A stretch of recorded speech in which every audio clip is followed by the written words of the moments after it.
Hey, welcome everybody. It is Debunking Evolution Part 2, which I said I was going to be trying to do today, Monday, October 2nd, including the 4 power questions we didn't get into last time. So as you guys may remember, we were doing the Debunking Evolutionary series by Daniel Biddle, I guess his name is. He's a supposed PhD that is putting a coordinated effort against evolution, including books and videos. And so we have actually one of his books called Debunking Evolution, What Every Christian Student Should Know. And we started going over it like a week ago. A lot of people wanted to do the part 2. I don't know where they're at. So we've got Lee's Tony in here. We've got James, and we've got Barney. I don't know where Jade is, or Mel said she wasn't feeling well, so she's not going to be able to join us, I don't think. And Rachel, I can't get a hold of, but she wanted to join us, Rachel Oates. So I just going to have to go as is, okay? Sound good? Biddle must be a new player on the block. I'm not familiar with him, so give us some background for idiots like me. I had more background. Rachel has been doing some critiquing of some of his works based upon is the Bible history.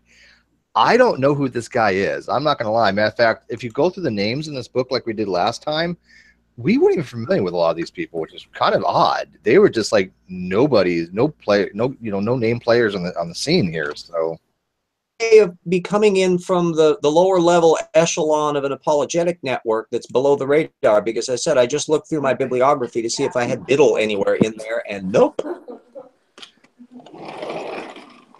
Well, yeah, I mean, like I said, he has this whole big video thing where these 2 kids are debunking evolution and kind of like asking their teacher questions. And I will be going over those videos. We will do that eventually. But we wanted to actually just do this 360-page long book here called What Every Christian Student Should Know about Evolution. So we've already deemed the 25 questions that it had to be pretty comical. I'm going to little man here. I doubt any of his arguments can be original. Any original arguments in anti-evolution problem? No, that's not secondary crap. There's no question about that. Yeah, there's nothing. Is he a young Earth creationist or intelligent design, or is I think too vague to tell? Well, I'm going to go with young Earth because everything in here so far has been tailored toward that.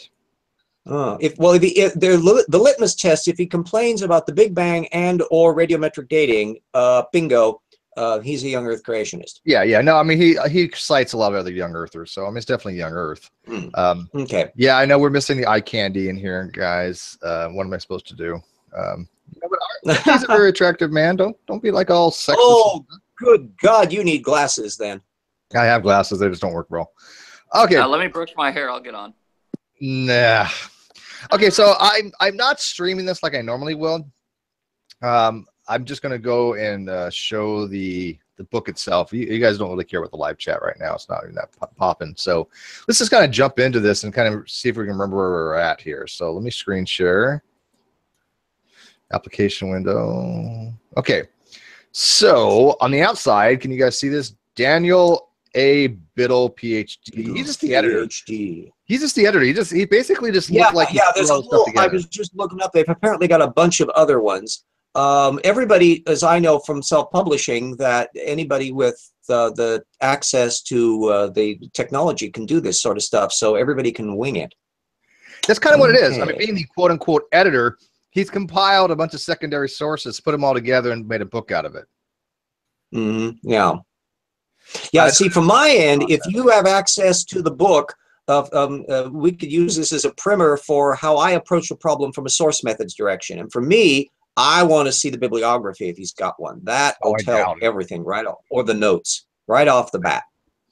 All right, people, poor Tyler in the live feed. Tyler Durden is like, oh, is this that list that makes us want to kill ourselves? Fuck yes. I'm like, yes, this is that list. Yes, this is the list. We're going to skip the whole list that we just did last time. We're actually going to go right into the nitty gritty because we went over the 25 questions. We're going to go right to the 4 power questions for evolutionists. Oh, Mike Riddle, bingo! Yeah, he's a full-blown young Earth creationist. I bumped into him here in Spokane when they did a roast show a couple of years back, and he fancies himself a dinosaur expert. He himself is not a fact claimant. He's just a secondary redactor. So already you've got a guy compiling a list of things from people who are not themselves fact claimants.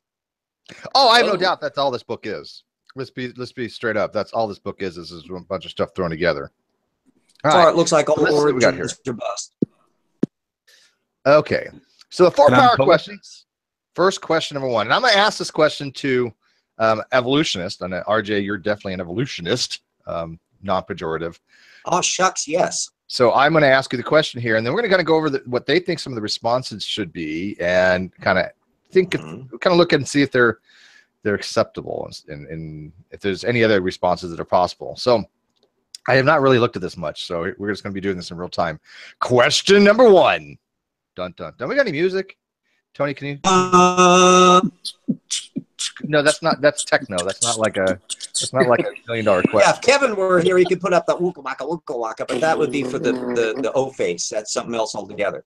Okay, so let's see here. I could while away the hours conferring with the flowers. Okay, now we have to drill.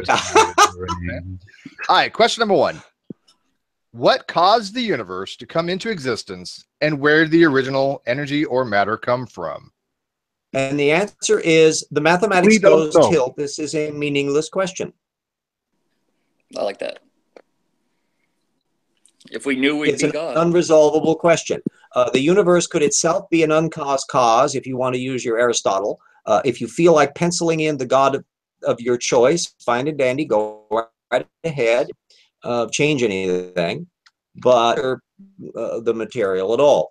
All you can say is that at some point the universe came into being. Now, the irony is that all of the material about what we can measure about how the universe came into existence doesn't fit young Earth creationism.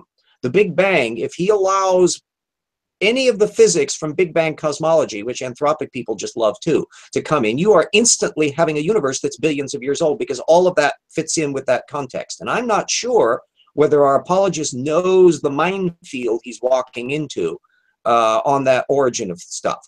It's all basic origins or bust. See, you're so far down the line. I would have just said straight off the bat something with somebody said in the live chat. What the fuck does this got to do with evolution? Yes, it has nothing to do with evolution. Its origins out of my mouth is what the fuck does this have to do with evolution? But that, from there, James's answer now. These questions are 4 power questions to ask an evolutionist, not ask a cosmologist. Oh yeah, well, not ask a physicist, not ask a cosmogonist. Is that a word? If it is, it's now. Cosmogonist. Cosmogony. Yeah, is that a cosmogonist? I'm sure it would be. Yes, so cosmogonist. Anyone who says that needs to wash their mouth out with soap. But anyway, I just thought about making up a new word, because cosmogony is the real word. But if you study cosmogony, well, we can coin words. We can do anything we like. I coined Tortugan. Cosmogonist. But yeah, the issue is that you cosmogony. But the thing is that this is the origins or bust dodge. That the whole reason why they're asking this question is to get their mind off things like the reptile-mammal transition, or why there are ALUs in our genome. And so that this is a venerable tradition, because it was right from the get-go in the 19th century. A French anti-evolutionist in particular wanted to know where life came from. And German evolutionists like Haeckel were obsessed with it as well. So it's been a dodge that's knocked around, whereas Darwin and Wallace said, we don't care. Life and work our way backwards, and we don't care about where life came from or the universe. Cosmogony means the study of the origin of the universe, Viva, Fernando. Yeah. I'm sorry I'm not included. I can include the live chat if you want, but I have to. By the way, what is the source he used for footnote 11? We'll get to that. We'll get to the footnotes.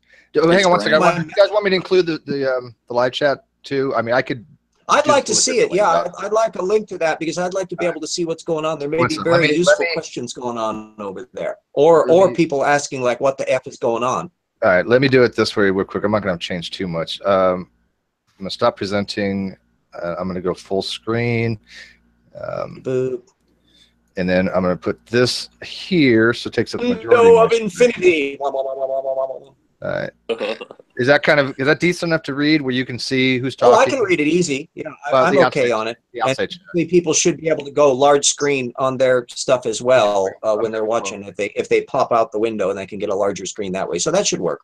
Oh yeah, you know what? Let me pop out the window there. That's actually what I have to do. I showed my daughter the infinity mirror yesterday. She loved it. She was like, "Whoa!" I put 2 mirrors, and she sat in the middle.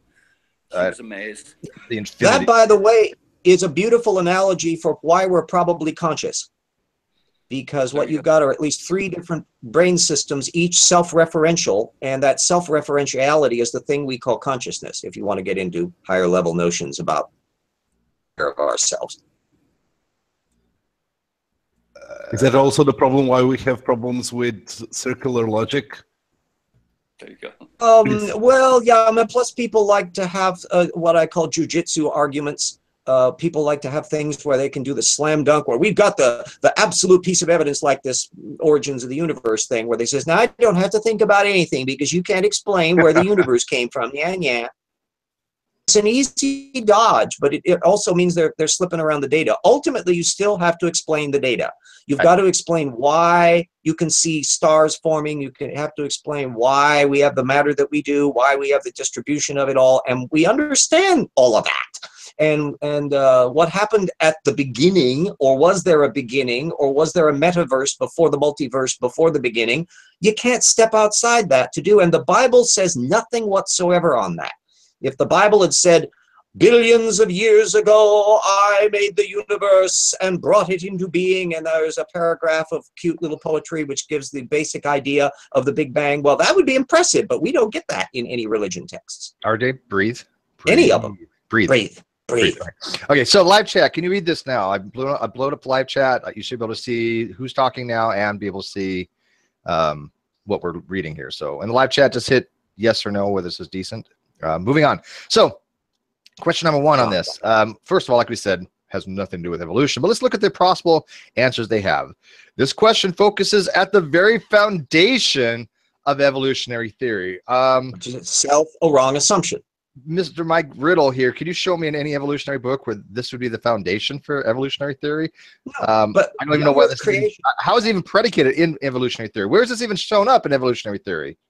But this is young Earth creationist dogma. It's not really intelligent design dogma, but it is young Earth creationist. It's a giant picture. They have brought cosmology into the picture from the get-go, if you read old Henry Morris, and that's just metastasized over the last 20 or 30 years to claptrap like this. It's something that's ingrained in their presuppositional framework, and you're not going to dislodge it with a lever. So without a cause and without matter, how can the universe exist today? There are only 3 possible responses to this question. All right, let's see if there's only 3 possible. I think there probably is only 3, but let's see. 1, the universe created itself. Okay, possible. 2, the universe has already existed. Okay, I agree with that. 3, the universe had to be created. Is there any other possibilities? See, universe obviously has. No, that pretty well sums it up. Yeah, but the problem is his definition of the universe. Does he mean only our cosmos? And therefore that brings in the whole issue of multiverses and metaverses. Yeah, I don't think he's going down that line, stuff. right? I don't think he's going down the line of Riddle has no technical training whatsoever, so he is riffing off of frame. The fun part would be how much of this is riffing off of non-young Earth creationists. That's what would be fun to see his source material on here. Because technically speaking, he doesn't believe there was ever a Big Bang. Yeah. I will sponsor one. The universe created itself. For something to have created itself, it would have to exist and not exist at the same time. Have the power to act and the power to create. Not necessarily. I mean, if you want to talk about quantum fluctuations, a quantum fluctuation existed and the universe came from that. I don't know if that's they mean by creating itself. Yeah. But they go on to say. Yeah, Krauss. Go ahead. Krauss goes into that a lot. Right. And in fact, the current level of advanced physics allows that sort of thing. The phrase I like to use is the old Aristotle one, an uncaused cause. That he likes to think of it being that that you have to have a personality to make stuff.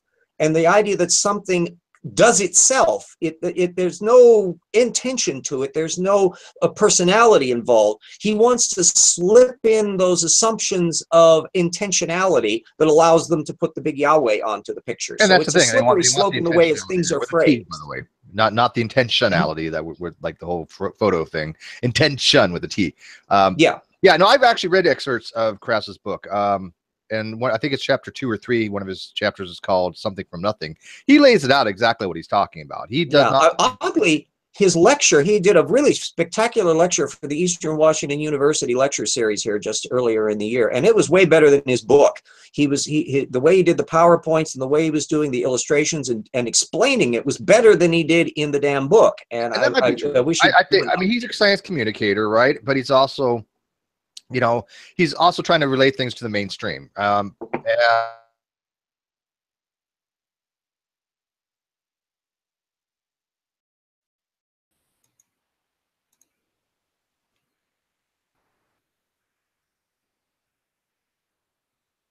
Did I lose connection or did you? In the physics, that says nothing comes from nothing. That's a nice little idiom, but it means nothing. We have no idea if something could come from nothing because we don't know what nothing is. We've never demonstrated nothing. We've never seen that nothing can exist. We wouldn't know the properties of nothing if it even has properties. So there's nothing illogical about it. So I think that, no, we're not sniped. Why is everybody saying we're sniped? And it's so far away from the reptile mammal transition and human evolution issues. It's just irrelevant. It doesn't matter how the universe came into being billions of years ago, whether it was by Marduk or anybody else. That doesn't change any of the data.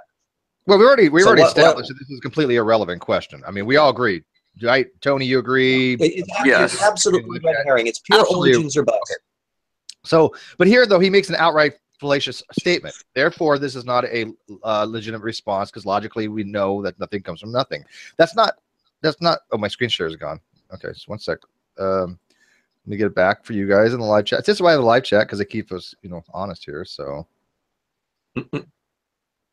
James, how do you counter origins or bust?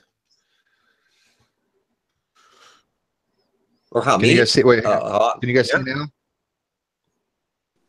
I know. First of all, I label it as such that once you note that this is an argument that is irrelevant to the point at issue, it's nothing whatsoever to do with evolution. It's a way of jumping to things that you don't have the answers to. Absolutely everything in the universe. If anybody has any kid has asked, oh, why is the sky blue? Well, it's because of scattering of nitrogen. Well, why is there nitrogen? Well, that's because of matter forming in stars. Well, why were there stars? There's always going to be a point when you get to a stage where you have a question mark. Origins or bust is you're automatically jumping to the question marks. That's the problem with the argument, and it's a way of dodging all the stuff later on. You can concede life origin as a magic. You can even argue that the universe began as magic, but that doesn't make evolution data go away. That still exists, and so you want to try to drag the person back to that data stream if you can. Sure, God created life. Let's now disprove evolution. Go. Exactly. Yeah, bingo. Yeah. All right, let's see if this fixed the problem. There was only showing you burning for some reason. And remember, Mike, and therefore the people siphoning Mike, know diddly squat about these subjects, that they only proceed from an apologetic framework. Not one of them is a researcher in the field that gets within 900 miles of the data stream. So they don't know how much data they're flushing down the toilet secondarily because they're relying on people who did it for them. I'm gonna F5 real quick so we can try to reset this up. So just hang on a second. I'm not sniped, people. Don't get all freaked out. Okay, I know. You have to do your screen share, and I know how awkward it is to you go over with your mouse to the window. Steve just got sniped. Life just seems so boring if you think you just know all the answers and there's no further research or no further growing. That seems so boring. Just yeah, but God did it. It is boring, but it's so safe and secure, and you don't need to make any decisions. You're not ultimately responsible for anything. You don't need to substantiate anything. You don't need to have any morality of your own. You can just inherit the morality of your God. You don't have to make any of the difficult choices or decisions. Yeah, you can just stay. You're not very curious. It's comforting. Draw stuff. Okay, I think we're back here. I don't want to do that. Let's get rid of that. The infinite mirror. There we go. Yeah, but Oh, can God drop an egg so gently that it won't break in a box? Yeah, we're getting some interesting little conversations that are basically ones that everybody does about testing the limits of God. You can do that if you have 6 pieces of tissue paper, according to Mr. ID. Yes, Edgar has a whole science based on that. All right, so hang on. Let's get back on track here. Guys in live chat, is this fixed now? It seems to be fixed on my end. Yeah, so we've got this amazing response where he's deck stacking. Let's get a confirmation from live chat. So we do agree that this logically we know from nothing comes is purely bullshit, right? That's just not even pure presupposition. You can fill in the blank if you like. This is absolutely irrelevant to evolution. It's even irrelevant to cosmology because it doesn't relate to data. Okay, and he says, therefore, a person arguing this way has violated the law of non-contradiction and ignoring good science. Actually, let's see. Okay, we need to get probably Nicola in here to clarify this. But the law of non-contradiction holds to propositions. Now, there are ontological versions of the law of non-contradiction. Correct me if I'm wrong, and I'm going back here, but Aristotle had a couple different versions of he talked about the ontological nature of the law of non-contradiction, the psychological nature of the law of non-contradiction, and then the logical nature of the law of non-contradiction. Or A equals not A is impossible in the math. Right. If A is B, A cannot equal not B, right? That kind of thing. Now, thing anybody should bring up is the non-contradiction thing if they're a Bible believer, because in order to do that, they have to step around all the contradictions in the Bible. So if they're going to bring in this A equal not A thing for cosmology, they're going to have to wrangle around all the contradictions of the Bible, in which case they're going to demonstrate that they really don't like the idea of, they're perfectly fine with contradictions that they can rationalize away. But what the response number one, although I wouldn't personally respond this way, I don't think it's invalid. They're just poo-pooing in a way, but it's not an invalid response. But I wouldn't answer this way. So let's go to number 2. I shorten it to the universe could be an uncaused cause. Duh. Yeah, that's fine. That's fine. That would be a better way of saying response number 1. The universe could be an uncaused cause. Okay. Number 2, the universe has always existed, no beginning.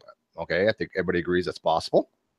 Yeah, well, of course, it depends on what you define universe to be.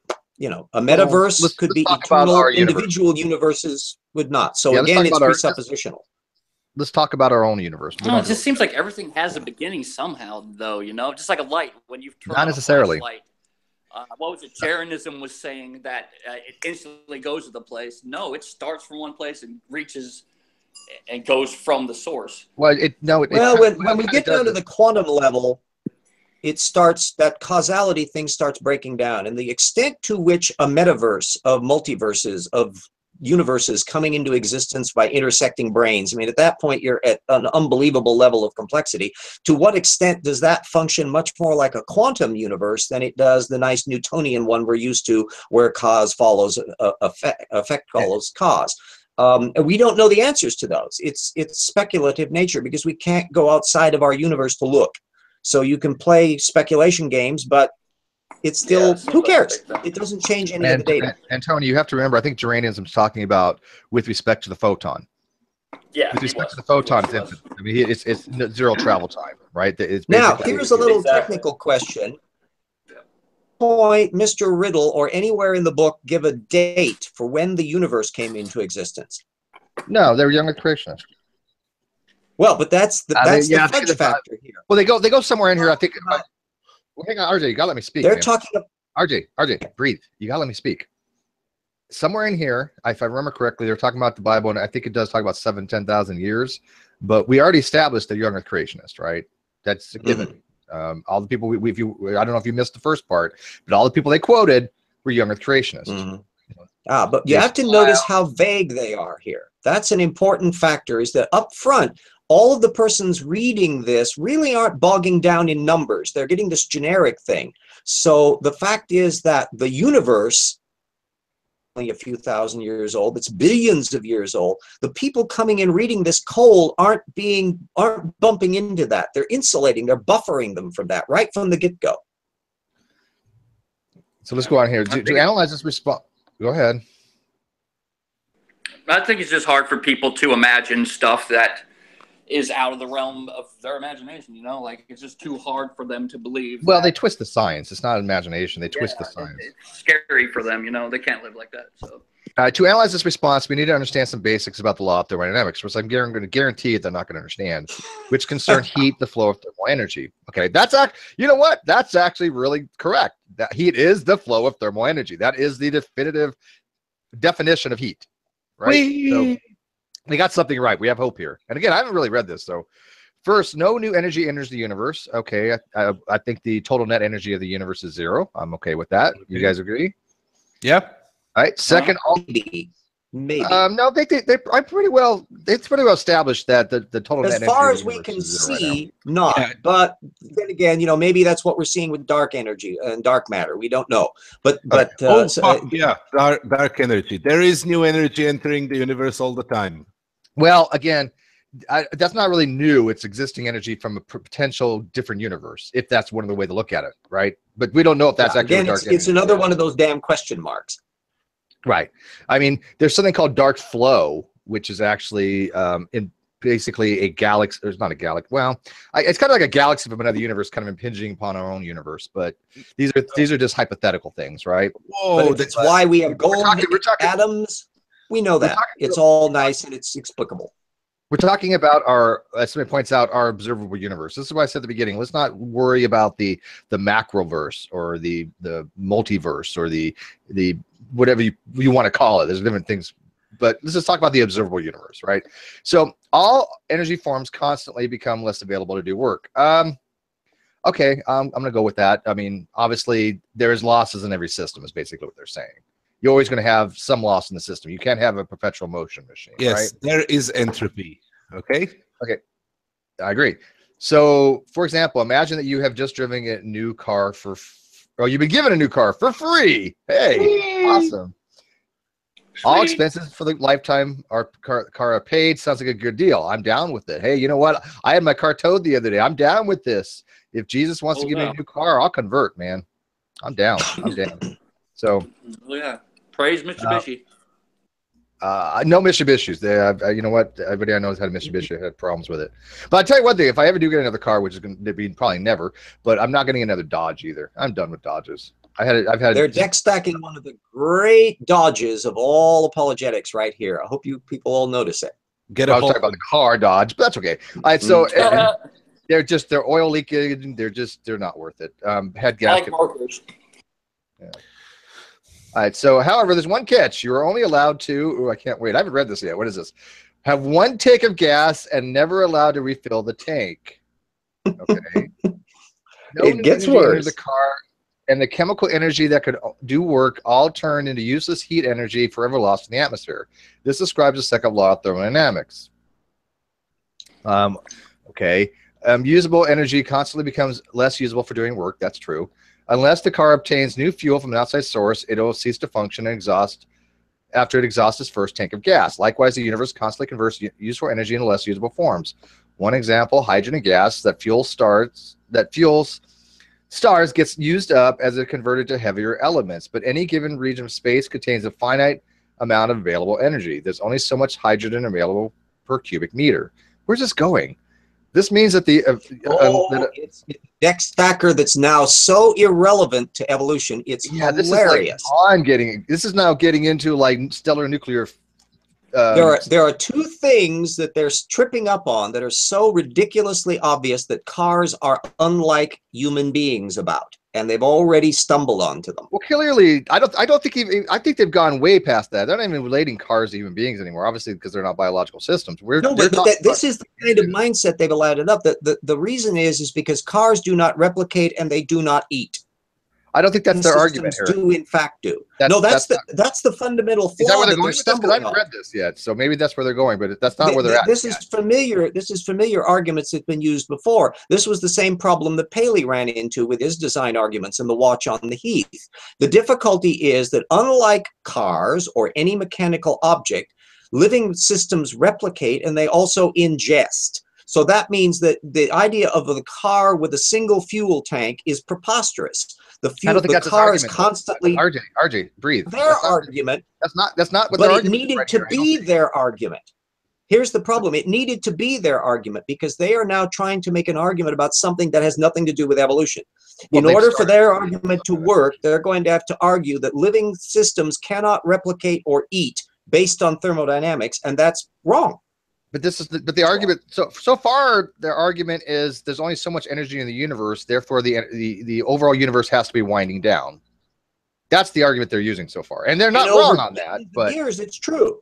All right, so let's go on. This means that unless the universe obtains new usable energy from an outside source, it will cease to function. I hate that word function there. I don't know about the universe functionality. Terminology. Yeah. Stars would have to have all burned out once their hydrogen depleted. And by the way, not all stars use hydrogen. So I mean, but we also know more of that, and this is where that chronology aspect comes in. We know that stars build new elements inside them. They go supernova. Those form new stars. We're a third generation star system, so they're already building on a very antiquated Big Bang pre-modern science cosmology that their readers probably have no clue how far away they are from even that data. Sure. The fact that the universe still contains usable energy indicates that it's not indefinitely old. It had a beginning. Well, yeah. I mean, I think the whole universe had some kind of beginning is okay, right? I mean, I'm not going to disagree with that. I think they're going to go in a direction of a beginning that somehow requires a causal agent. I don't jump on that, but yeah, it sounds like he's definitely going down that path. He's about to put in God somewhere. Still still not touching evolution anywhere. I'm nowhere near. We're there. They're not even the ballpark of evolution. To do that, you would have to show that living systems cannot replicate because of thermodynamics, which is preposterous, or that they cannot ingest energy by food or other things, which is what they objectively do.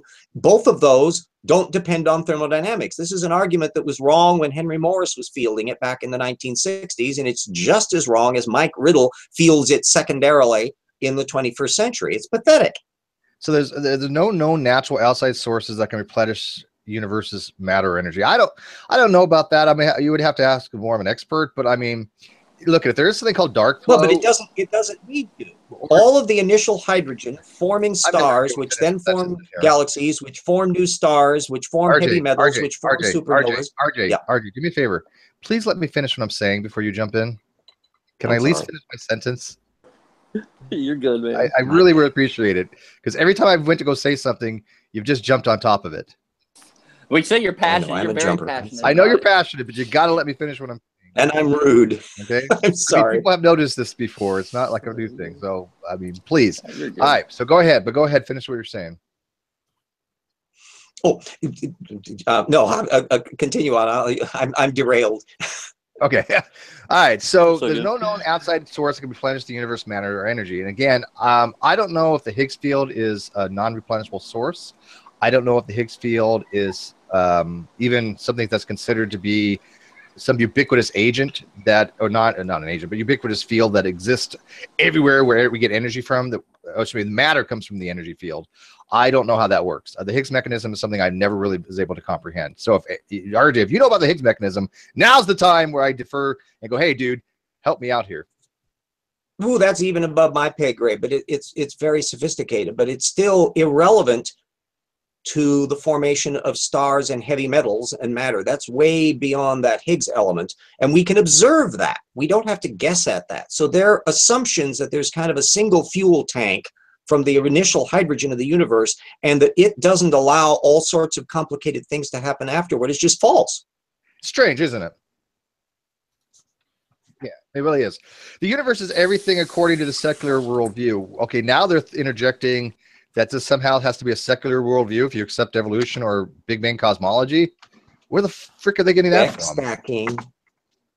Like the car, the universe. It's their philosophical position. Of course. Ideas do the same thing. If you look at intelligent design people who do accept the Big Bang, they'll be using a very similar line of reasoning to this materialism issue over on their side. So this is a common trope.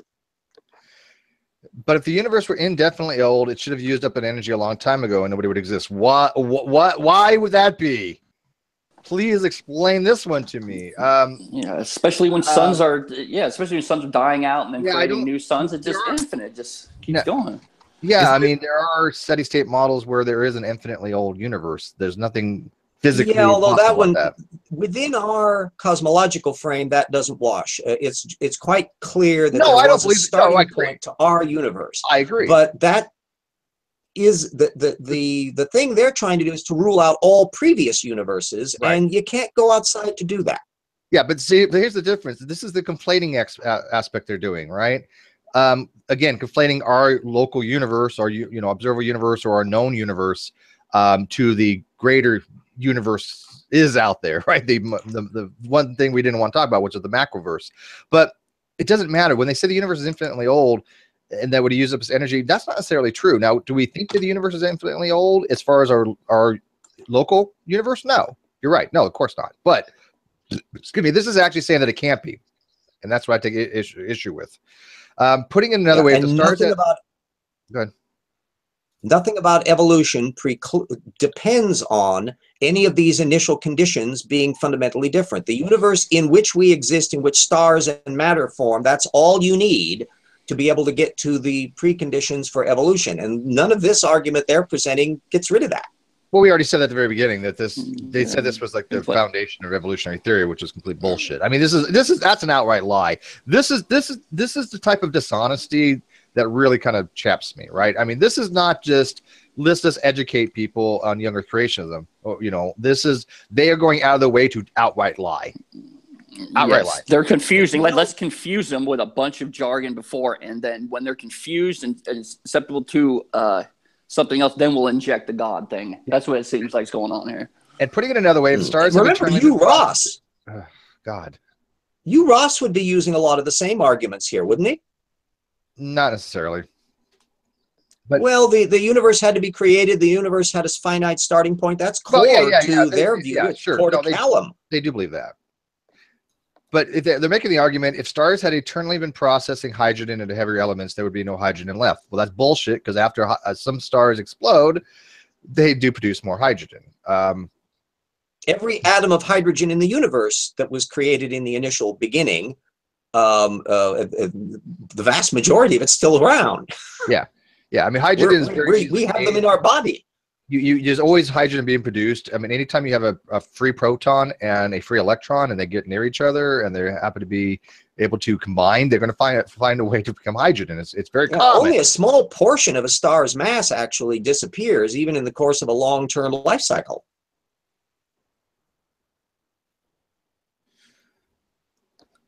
So let's see here.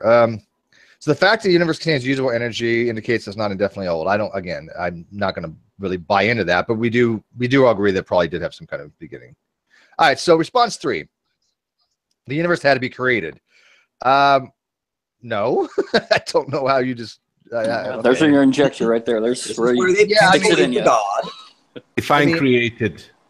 Wait a minute. Let's go back here a little bit, because if you look at the 3 things here, the universe was created itself, the universe has already existed, or the universe had to be created, or 4, maybe there's something, the universe is just a continuation of existing things ad infinitum. You can have that, or you can have it from quantum fluctuations, right? I mean, there are other little options here. Oh, okay. Quantum fluctuations presuppose that there is something to have quantum fluctuations in. That's fine. But that's something that doesn't have to be the universe as they're talking about. Again, that gets into equivocation. Oh. I think we're losing our live chat over there. Boy, they're off on completely different tangents than what we're doing.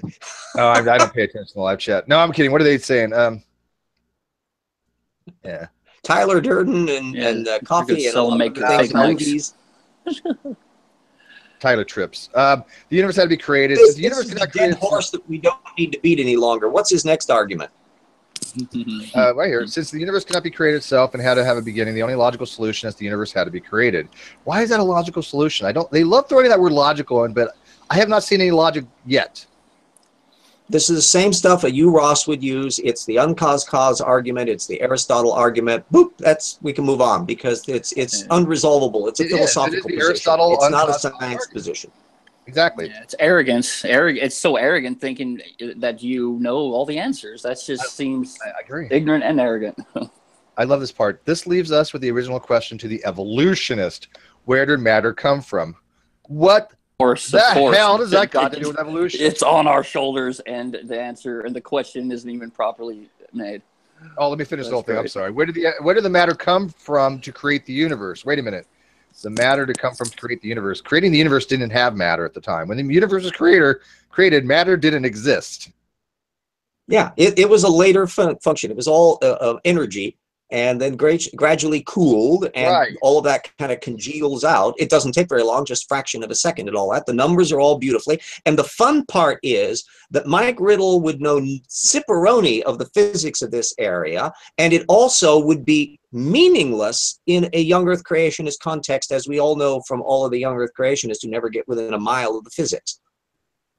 Well, I mean, they did quote, well, they didn't quote, but they cited one of the editors or contributors, I should say, would be Jason Lyle. Now, how much he actually contributed to this, who knows, right? But he says, he goes on, very little. He says, and reply, not recognizing that the universe created ignores the laws of science of logic. No, I don't know how how does he get to that? There's nothing so far that he's demonstrated that the universe ignores laws of science or logic. And again, ontological logic is, to me, is not quite the same as propositional logic. If you deck stack, you can arrive at the conclusion you want. Question 2 is now at least getting closer, but it's still origins or bust. All right, it's how do living cells originate? You want to give me some music? Bum bum bum. Question 2. Child, things are gonna get easier. That's not even dramatic, dude. Well, I can tell you why. Oh yeah, at least RJ has some more dramatic music than that. By the way, there's plenty of room in here, guys. You know, always you need something dramatic because they're so epochal and ooh, this is so deadly for evolution. Well, that's where they make this out to be, right? And to the Christian mind, young Earth creationist mind, that don't know the science, to them, these are potent arguments. I mean, we've seen how they affect people. And then they come into our rooms and go, oh, look, I have this devastating argument against evolution. Second law of thermodynamics. And you're like, you're just an idiot. Go play with the other special needs children in the sandbox. That's how you get your Hovens in your hands. That's how you win a Ronnie, and that's how you win the Dem Fuck of the Year, right? I mean, yes, the Ronnie. That's coming up too. Great. Ronnies are coming up in November. I have to plan a date, but I'm working on it. Big project. So excited. All right. So number 2, how could non-living Jim Hill asks, if I can just jump in with it. Jim Hill over in the live chat is saying this is all biogenesis, not evolution. Which questions actually ask about evolution? They may not actually get that far. Yeah, I don't think we've even gone there, Jim. I don't think we're going to get close to that, but we're going to see here because, again, I haven't really looked at these. I kind of cursory did last time, but I haven't looked at it since. So, oh yeah, people are like, we haven't forgotten the Ronnies. Trust me. And tomorrow we're having the panel hangout for Dumb Fuck of the Year, panelists and some other stuff. So that's going to be fun. All right, so number 2. How could non-living chemicals give rise to living cells when the probability of a simple protein arising by chance is statistically impossible? Okay, we can all go, oh. I don't know. I don't care. Let it be God.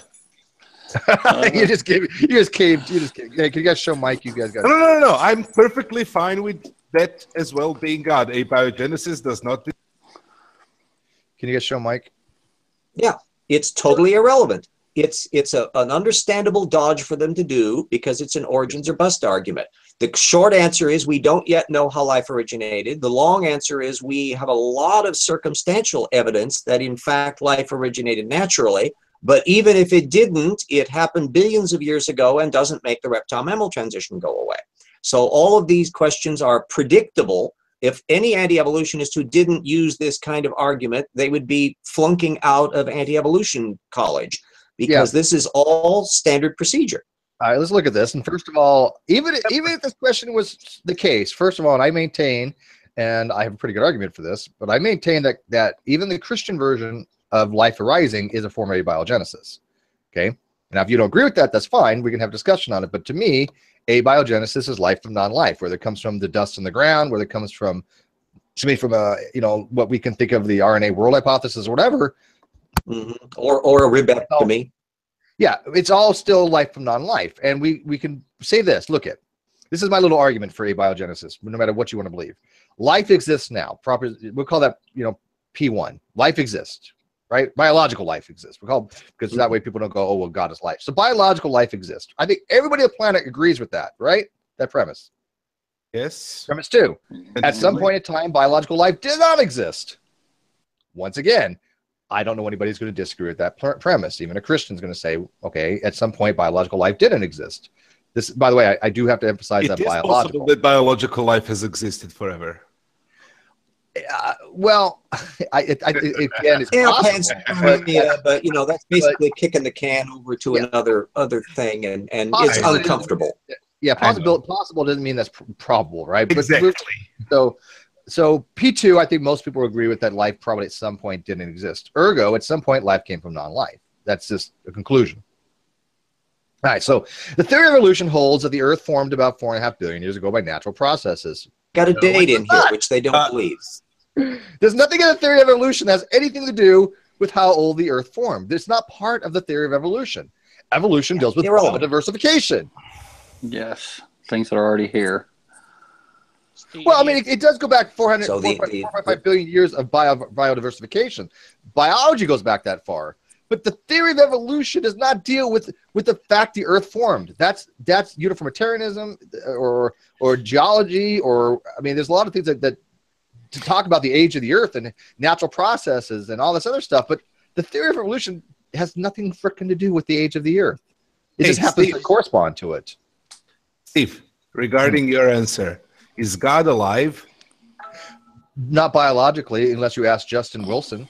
He's the only person I've ever heard. Yeah, well, they also believe in. Ross would say he's outside of time and space and blah blah blah. Yeah, he's in God's time. Alive in our hearts. They would tell you God is life itself. But no. But yes, exactly. He's life and love. I've only had one person ever tell me that God was a biological entity.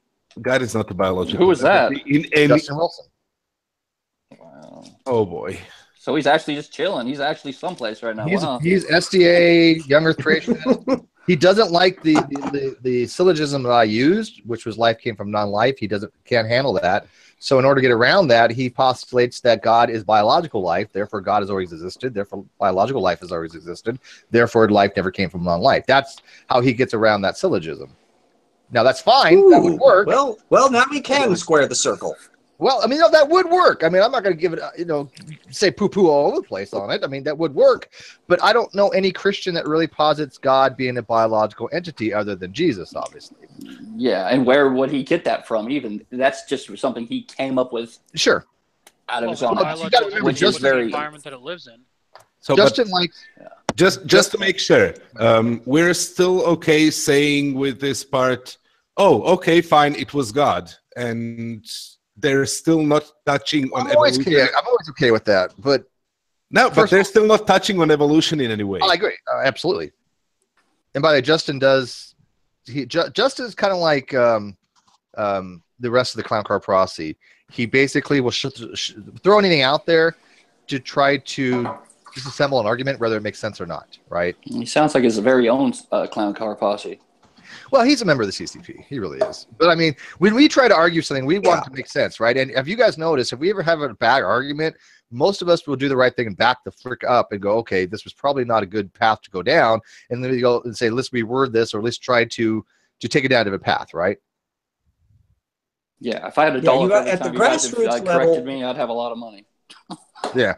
At the grassroots level, you're much more likely to acquire examples of the improvisers who are basically making up their shit as they go along, and they're the funny ones. They're the clown car people. I agree. The improvisers very far removed. Yeah, but we see a lot of the improvisers. I mean, we see a lot of it happening. People just on the fly come up with this. Oh God, yeah. Me. Yeah, but you do it for. You're a contrarian when it comes to that, though. Okay. Yeah, you're improv comedy. Nah. But Nicola has joined. We should say hi to Nicola. I know. Hi, Nicola. Nicola. Howdy. It's. I don't know if you saw my message there. I didn't. What about the particles? Oh no, I'm actually arguing with Justin Wilson right now, and he's on a thread insisting God is biological. I told you that. I wasn't making that up. He's insisting that, and he's also insisting that God is maximally great being, which means he's maximally physical. Yeah, and that means what does maximally great mean? I don't even. That's so ridiculous. I can explain that in a second, but I know what maximally great means. But No, he also argues that God is both is a cow, a chicken, and an ox all at the same time. Ask him if so God he's is a a chimera. natural being. He's the chimera of gods. Of everything. God is everything. Yeah. Therefore, God is, if you say God is a chicken, you're right. He's the best chicken too. You know, Oh, The maximum chicken. God is a kind of rank. Popeye's chicken. And I don't mean he's a coward, by the way. Oops. By chicken. I mean he's a physical chicken. He can be anything he wants. So he's literally a mixture of everything, I guess. So He's a shapeshifter, just like they say. So Hinduism is right. Shape-shifting. yeah, Hinduism. And Mike, what did you say, Mike? You were saying something about your mic is so low. Yeah, I know. It's just because my headset sucks. Limit But there you student's go. comment about does God have nipples if it's a biological organism? Yeah, well, according to Nice. Justin, God takes dumps. Yeah. I mean, So how else if do you it's get a around that? biological Now that organism, it I can requires an believe. We have environment to Donald Trump. survive. Unless he there's says God. contingent- Yeah. Well, Well, he like might I say that said, God processes food perfectly. I don't know. Yeah, but if his God is Maximum an actual perfect. living biological So organism, now God is Kim Jong Un. Could be. Oh, yeah. Kim Jong Un does not take shits, but you know that, right? God is Trump. He actually farts rainbows and burps like gold nuggets, right? Oh, I He wish. blows chunks. It's gold. Blow chunks of gold. Yeah. And farts rainbows. He has the sweetest urethra. All right, so let's move on here. We haven't made very much progress here. Then, over a long period of time, chemicals bonded together in a primordial soup to form molecules, which then join together to make a living cell. That's just not even how people look at that anymore. First of all, the whole primordial soup thing kind of went out of fashion back in the 70s. Yeah, it's pretty dead, but they're stuck with their tropes and on them. Yeah, I mean, they look more toward the hydrothermal vents now. Yeah. But I mean, we're going to go with it. But they just put all of RNA world hypothesis into like one sentence. Do you notice this?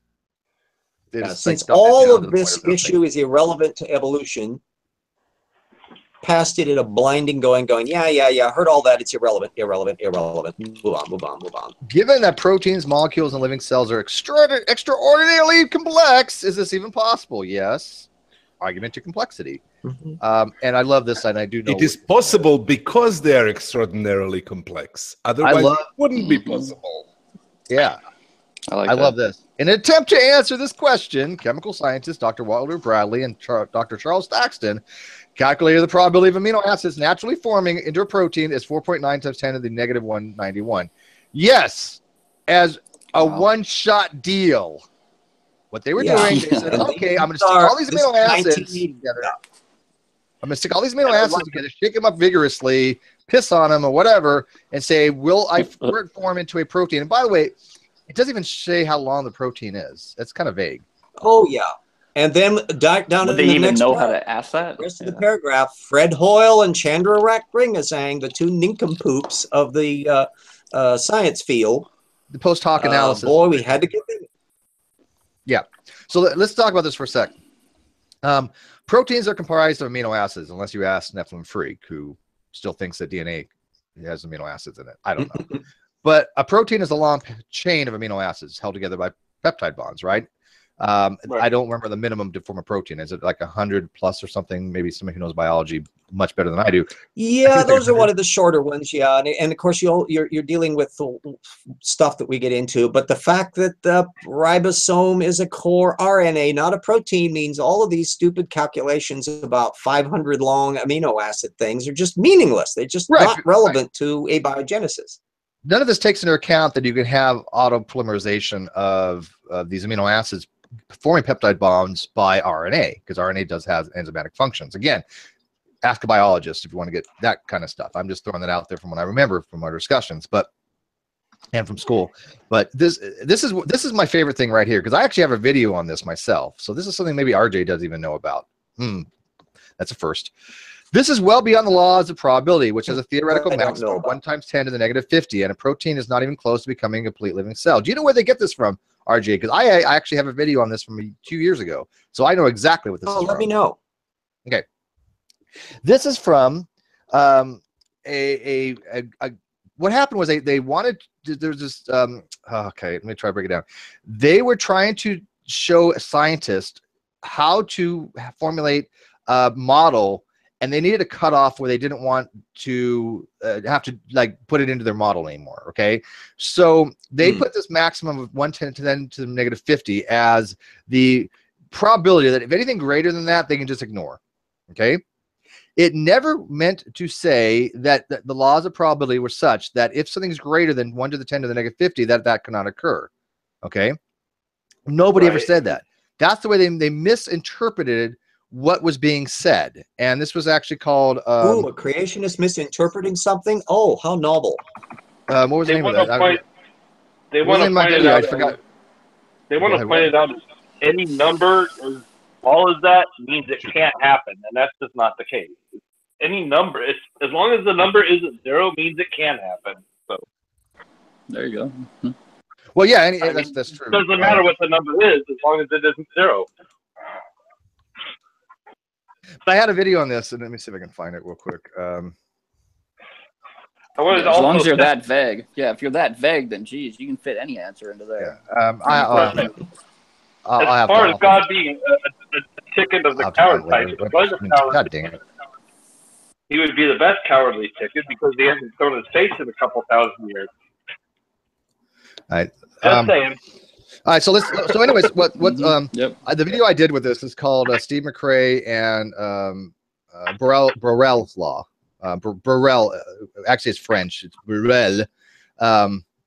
It took me a long time to figure that out, but it's Borel if you speak French, which I don't, and I butchered that. But he's a French mathematician, and he's the one that actually came up with this. Look, if you're dealing with things beyond 1 times 10 to the negative 50, you can ignore it for most practical purposes. He never said that if something was greater than that probability, that it would be impossible. Okay, Borel never said that. Matter of fact, in my video, I point out very specifically that if you take a deck of cards and you shuffle them and spread them face up on the table, the odds of that card pattern, right, we'll call it the sequence, is 52 factorial, which is 1 times 10 to the negative 67th power, if I remember correctly, to 1.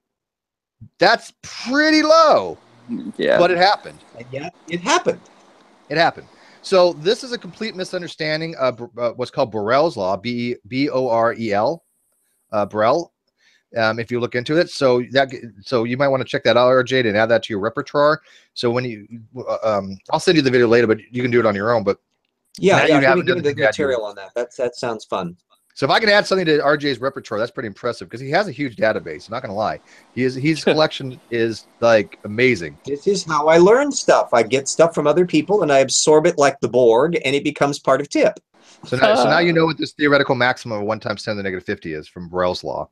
So one thing that I actually do know about, yay. All right, so even the simplest protein, like a simple sentence, demands an intelligent author. Bullshit. Dr. Fred Hoyle and Dr. Chandra, whatever. Wick Graham is saying, who he's still knocking around. He still writes a bit. Of course, Hoyle's been dead for years. Calculate the probability of getting a cell by natural processes is this. Okay, again, if you read into this, which I have, and I know RJ has, Dave, are you shown? I can see. Okay. This is actually what they said. If you took a bunch of shit together, you threw it in a jar, you spun it all around, whatever, what's the odds of it? So that's the odds. Nobody claims it happened that way. Nobody does. Hoyle also thought the bubonic plague came from outer space, so he is not the most reliable person here. Ooh, space AIDS. But do you notice how they kind of leave all that out, right? They're just basically saying, hey, the odds of a cell by natural processes is this. And somebody who reads this go, oh my God, well, that's so high. Couldn't have been my natural process. Bullshit. And none of them are ever going to check the references. They're never going to look into this. They're simply going to assume it's true. But that's like saying, look, I'm going to throw a bunch of stuff together. I'm just going to throw stuff in a room, shake it all about, and when it's done, it's going to have a Porsche. No, it doesn't work that way. It's not the hokey pokey law. Analogy, the 747 coming together by chance. It's exactly the same kind of cockamamie argument. That's not how evolution works, and it also is irrelevant to the evolution of life after it appears, even if it were a miracle. Yep. So this is, I mean, all this from here on up, it's just fundamentally wrong. It's just bullshit. So again, looking at Borel's law, if you haven't heard about it, guys, because that's exactly where that came from. So we're going to skip all that. Okay. So next one, I don't care about the Colossians. So it's essentially an argument from ignorance and an argument from authority wrapped in one. Oh yeah, and an argument from well, I'd say it's a live omission too, because they omit a lot of the pertinent data. Who's making that noise? Who's going Someone's backwards? backing up. Tony, are you so fat that when you go backwards, you make that noise? Yeah, I am. Someone big, near but... Shanny, what's going on here? Oh! Number 3 is right on my turf. That wasn't me. I was muted. That was funny. No, that was good. That was David. All right. So moving on here. We need music, RJ. Bum bum bum. Okay. Boom, boom, boom. I should have got some music for this. Okay, question number 3. You know what you need is the theme from come on, what's it where they have the lifeline? No, come on, help me out here. Who Wants to Be a Millionaire? Who Wants to Be a Millionaire? That's what you need, right? So, all right, the fossil record. All right, the fossil record. Back in there. I'll get it in there eventually. The fossil record. Where are the transitionary fossils that show gradual change? They're everywhere. Just look at them. Get the groan out. Get the groan out. Do it. Transitionary. To the groan. Yeah, this is so cockamamie wrong. It is hilarious. Well, I am a transitionary fossil. Lisa's Yeah, me too. You got to admit though, Lisa's is getting more into evolution. Yes, exactly. Yeah, This is I'm like on my turf now. Okay, so let's read this off, and then we'll throw it over to RJ. And by the way, it has, again, who the hell's talking about gradual change? This, has to do with punctuated equilibrium, and every fossil is transitional, so whatever. If evolution really happened, I love this. It's like a quantifying statement, right? If evolution really happened, not explaining to these students that evolution happens every freaking day in any population on the planet, right? They just ignore that portion of it. The fossil record would include millions of transitions from one creature to the next, whatever the hell that means, but these are missing. Nothing's missing. And the fossil record does show that speciation occurs, whatever that means from one creature to the next. I don't know what that would mean. We have well, do they think that you Archaeopteryx, argument over. Well, that was kind of a, but oh no, wait, no, Archosaurus. Yeah, Archaeopteryx is legit. Archosaurus was the one that was. You're talking Archaeoraptor. Archaeoraptor, that's what it was. Archaeoraptor. Tiktaalik. 2 legit fossils combined together. Yeah. But Raptor being one of them. But all these fossils that we get, they are all transitional. But then they think that we actually have to find every single fossil of every single creature that ever lived on the planet to have a complete picture. Yeah, or we would have to find something because that's everything that dies dies to the theory. Because everything that dies automatically turns into stone. Yeah, they think that everything gets fossilized, right? Or for us to prove evolution to them, we would actually have to find a crocoduck. Perfect example is I never understood that. well-known guy in the community. Oh, we wouldn't have it's worse than that. You're not going to find It's something way with an worse amalgamation than of that. modern-day creatures. You're going to find something of earlier forms similar in nature, and not something of complete different variations like that. Well, they think that you're expecting to find like half a wing or something, right? Yeah, that's part of it. They want a semi-functional half feature, which is not how evolution works to begin with. Some of them also expect transitional forms to be alive now, so showing them a fossil automatically doesn't count because it's got to be alive now. Something halfway between an ape and a man often pops up. But the other difficulty is, literally, I'm measuring this. There's a 100% failure rate. No anti-evolutionist ever tells you what they would accept as a transitional form, period. None. Well, that's a good point. Semi-functional. No, that is a good the point. kiwi, its wings are basically useless. They have the same form of a wing, but they have no muscle structure whatsoever and form zero purpose. But that's a good point that RJ just said. If you ask them what they would expect, they would do one of two things. One, they don't tell you. But if they ever do tell you, I've had a few try, they say the dumbest things. Like they literally expect to see a crocoduck or half a wing. That's once they say that, you're not dealing with somebody who really understands these concepts. Yeah, right? or etched on a bone. I am your transitional fossil. Right in their face. Well, I'm transitional. I've done this several times with ideas, and including Jonathan Wells, which I asked specifically on the Archaeopteryx matter, because he was saying, no, Archaeopteryx is a terrible example of a transitional. I go, okay, what would be a perfect transitional for birds? Explain that. And he literally said, oh, I've never thought about that, but Archaeopteryx is a bad example. You literally couldn't pull him off of his little rock because he's never thought about this. And no anti-evolutionist ever does that, period. And by the way, Lamed says there's no such thing as evolutionist in the first place, just like there's no thing as a gravitationalist. I'm not going to agree with that. There is a term evolutionist but that was an outdated term. The term evolutionist was really supposed to be. It pops up. I'm okay with it. Yeah, it was really supposed to mean somebody who accepts evolutionism, which is a old type of 19th century type of hypothesis. Evolutionism isn't even a thing anymore, okay? But nowadays in modern times, when people say evolutionist, they just mean somebody who accepts evolution. Look, it is pejorative. Yes, I agree. But you know what? So what? Own it. Whatever. If that's the biggest thing that you can gripe about, I'm not concerned about it, honestly, right? I mean, let's have a distraction. It's a distraction from the evidence, and yeah, fine with it. Whatever. It's only pejorative as long as you let it be pejorative anyway. Yeah, exactly. Call me an evolutionist. Fine, I believe in evolution. So what? Yeah, and if they want to say weird things like you're a gravitationalist or a germ theorist or whatever, fine. I'm like, you know what? Again, not gonna let the pejoratives really get to you, right? That gives them power, right? So to say, fine, I'm an evolutionist. I accept evolution. Let's talk about the actual subject now, right?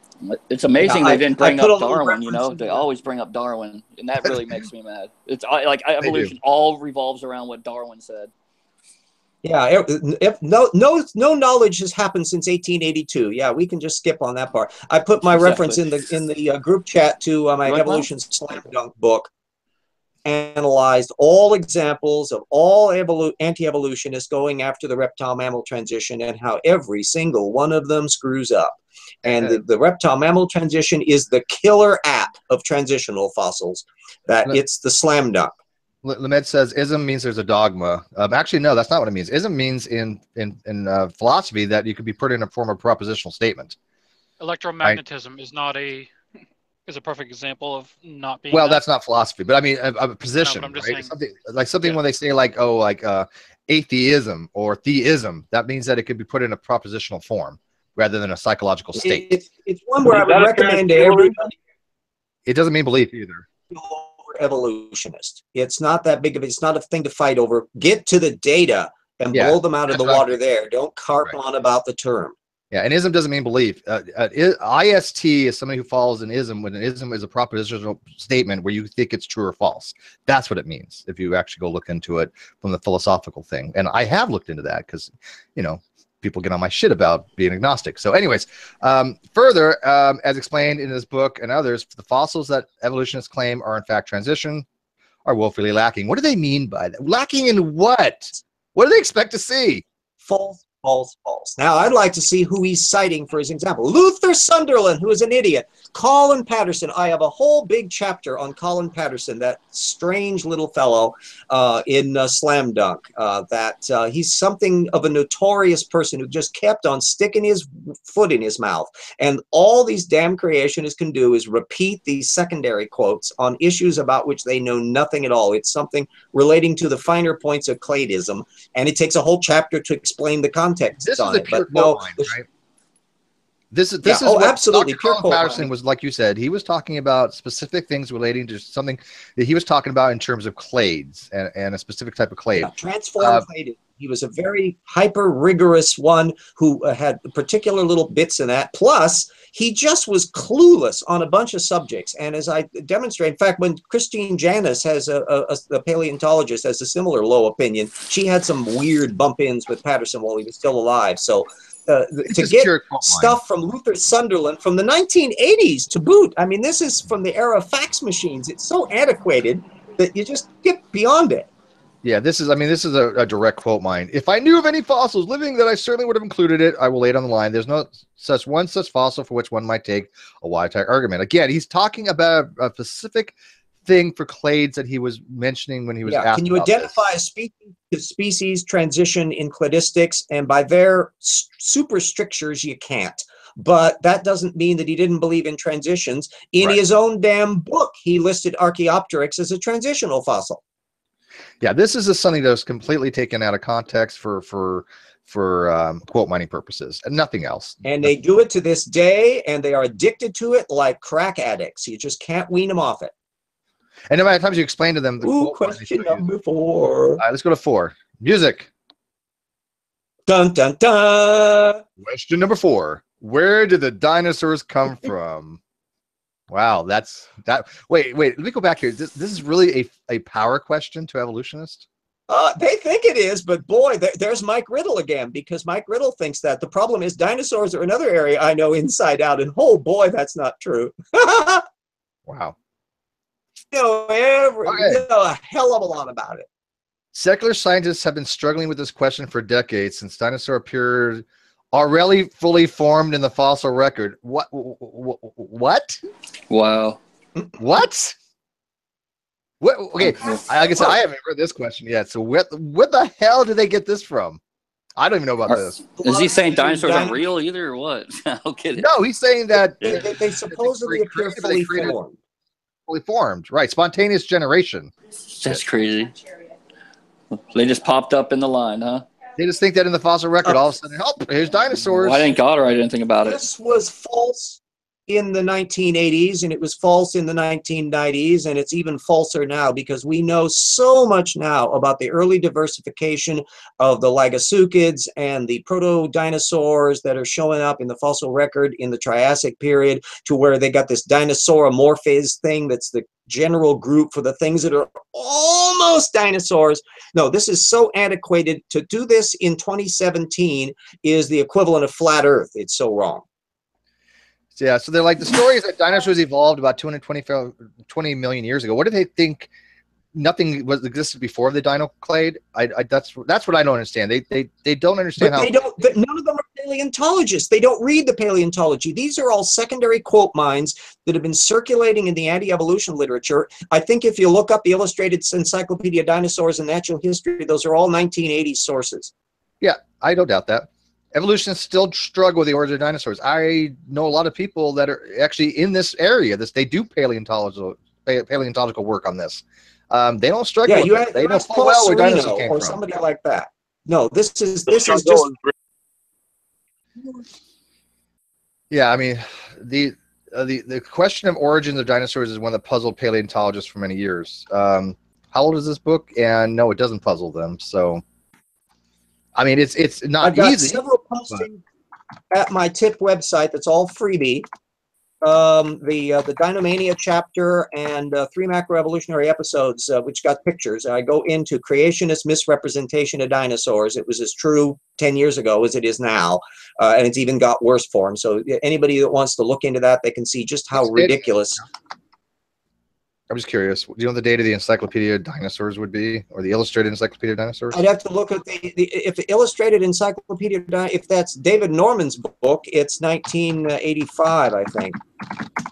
Let me see in my bibliography. I happen to have it open, so I can look up all. That's another reason why I'm trying to get everybody onto source methods, because this is where they screw up. Oh, I love this. Yeah. Oh, this is probably Dougal Dixon and Rupert Matthews, 1990. No, it's Prehistoric Life. Never mind. David Norman, I'm pretty sure. The Illustrated Encyclopedia. I have it in my library. It's a superb book, but it was written in the 1980s, and the paleontology has moved on. They didn't even have a clear idea of how carnosaurs were organized back in the 1980s. But by the 1990s, it was now clear there were 3 main groups, and so it's moved on. And these people are stuck on all of this stuff from the fax machine era, and it literally doesn't occur to them to look up recent work. No, they don't care. They don't care that we've actually lazy beyond these things. Matter of fact, I just read something the other day. They use the word prove, and obviously we know prove, but I mean they did something like they finally proved where the first animals came from. I think is what the article was kind of saying. I didn't read too much of it, but it was basically showing the very first animals. And so, this is obviously something that happened quite some time ago. So way before the. Oh, well, you're in the Precambrian. That's the first multicellular animalia and diploblasts and all that kind of stuff. This thing that's coming up next. More quote mining. I know all the background context of all this material, where they're trying to talk about the death pose, the next archback drowning in mud, and the flooding stuff.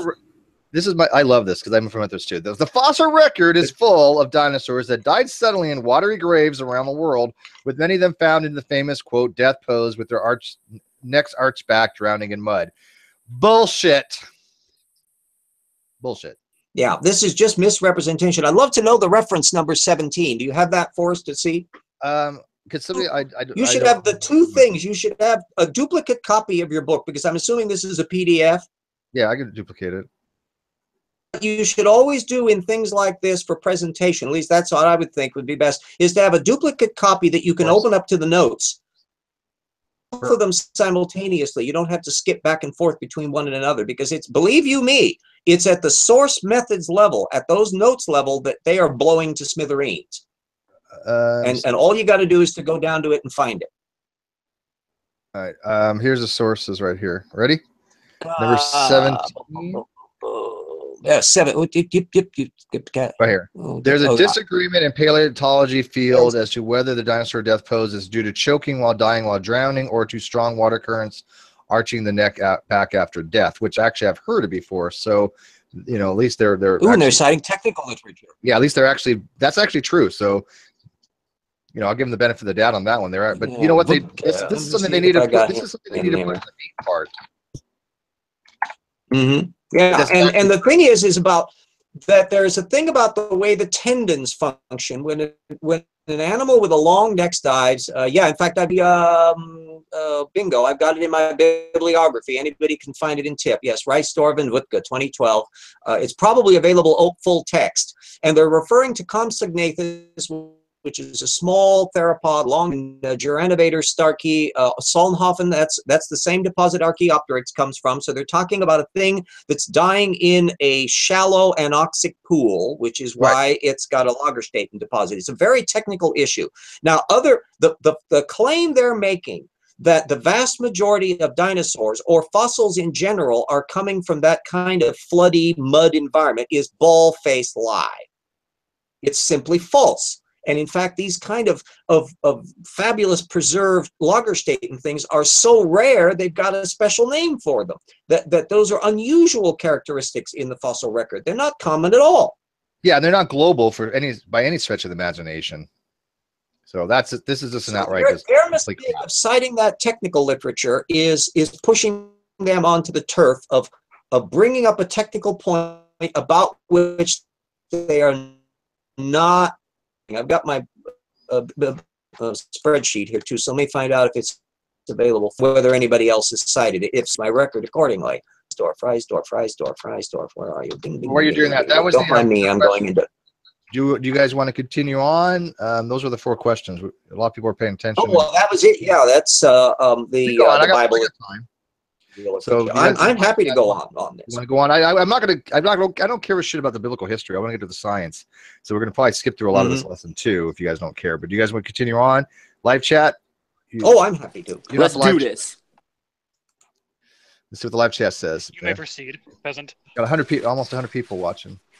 Really? What's up, guys? Hey, I'm famous. How you doing? Nobody knows who you are. Tony. I know. Isn't that sad? I don't know who I am. I love you.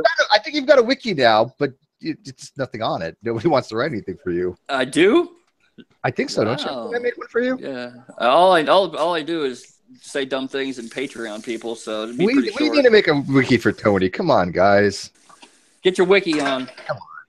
Everybody in the live chat should have a wiki too. Tony, but I remember, make dumb comments and that's it. You cannot write your own wiki, but you can start your own wiki. Remember that, guys. So if you go to the wiki, the fandom Great Debate community, you can start your own wiki. But you know what? We should make an explanation of how to start a wiki, your own wiki page, because we do have a form, and basically we use the member block, and then you just put bio or whatever, and then people can come and fill it in. But pick somebody and just say, hey, I'm going to write your wiki for you. Like Barney, do you have a wiki yet? No. Say, hey, Mike, I'm going to write your wiki for you. Write my wiki. Get with somebody. Partner up. You know, these are, and by the way, have some creativity. A lot of work went into that wiki, making it funny. You know, but I wrote a lot for it. Hiller Finder wrote a lot for it. Kevin B wrote a lot for it. Kauser and Pew. A lot of people spent a lot of time writing some shit in there. I wrote one. I'm trying to get Frankie from the Geek Room to write mine. That'd be good. Show me your. Levette says, "Show me your wiki." Yeah, get your wiki on. Oh, I like to get my wiki on. But no, everybody in the Great Debate community should have their own wiki. So even if it's just, it's a blurb, but It's remember, it just has to be 90% true, 10% semi-true. You know, I got to do something then really it's controversial. Well, it's funny because the Clown Car Posse, all that stuff's true, right? We didn't have to make any of that stuff up. That's the great part. I know, that's the best, and that's And it's the best geez, part so of the sad. wiki too. Like you read that, you just laugh your ass off. For real. That's what I'm thinking. It's like if you like, for example, like Edgar, he wrote his own stuff, which is only one of the very few people that can. But Yeah, but you'd He's want original. him to, though, because that's got to be great. it's great. It's just awesome. The revealing All right, did say move on. thing about Going, this okay. book that we've been analyzing is how predictable it was, and two, how unoriginal it was. That there was no And how new far away from material actual other evolution than it was. buried in the notes. That it was something where everything about its content is totally expected based upon what traditional anti-evolution apologetics does. Well, so far these four questions. Not about it at all. These four questions had nothing really to do with evolution. I mean, even if we found no fossil, evolutionary theory would be just as valid. So none of those four questions even remotely touched about evolution. So I'm going to skip. I'm going to probably go through this part a little fast. Yeah, but the problem I is don't a really lot. care about We biblical have history. found them. I don't really Oh, care wait, about Druss is the Illuminati now. Look at that. He's I know. all I like seeing that eye. actually. It's kind of creepy, but you know. So we are going to go What this can I real say? quick I'm to pretty get to the honest. science. So let's start this off. Evolutionary theory in the Bible presents two very different views of the origin of life. Okay, do the sigh.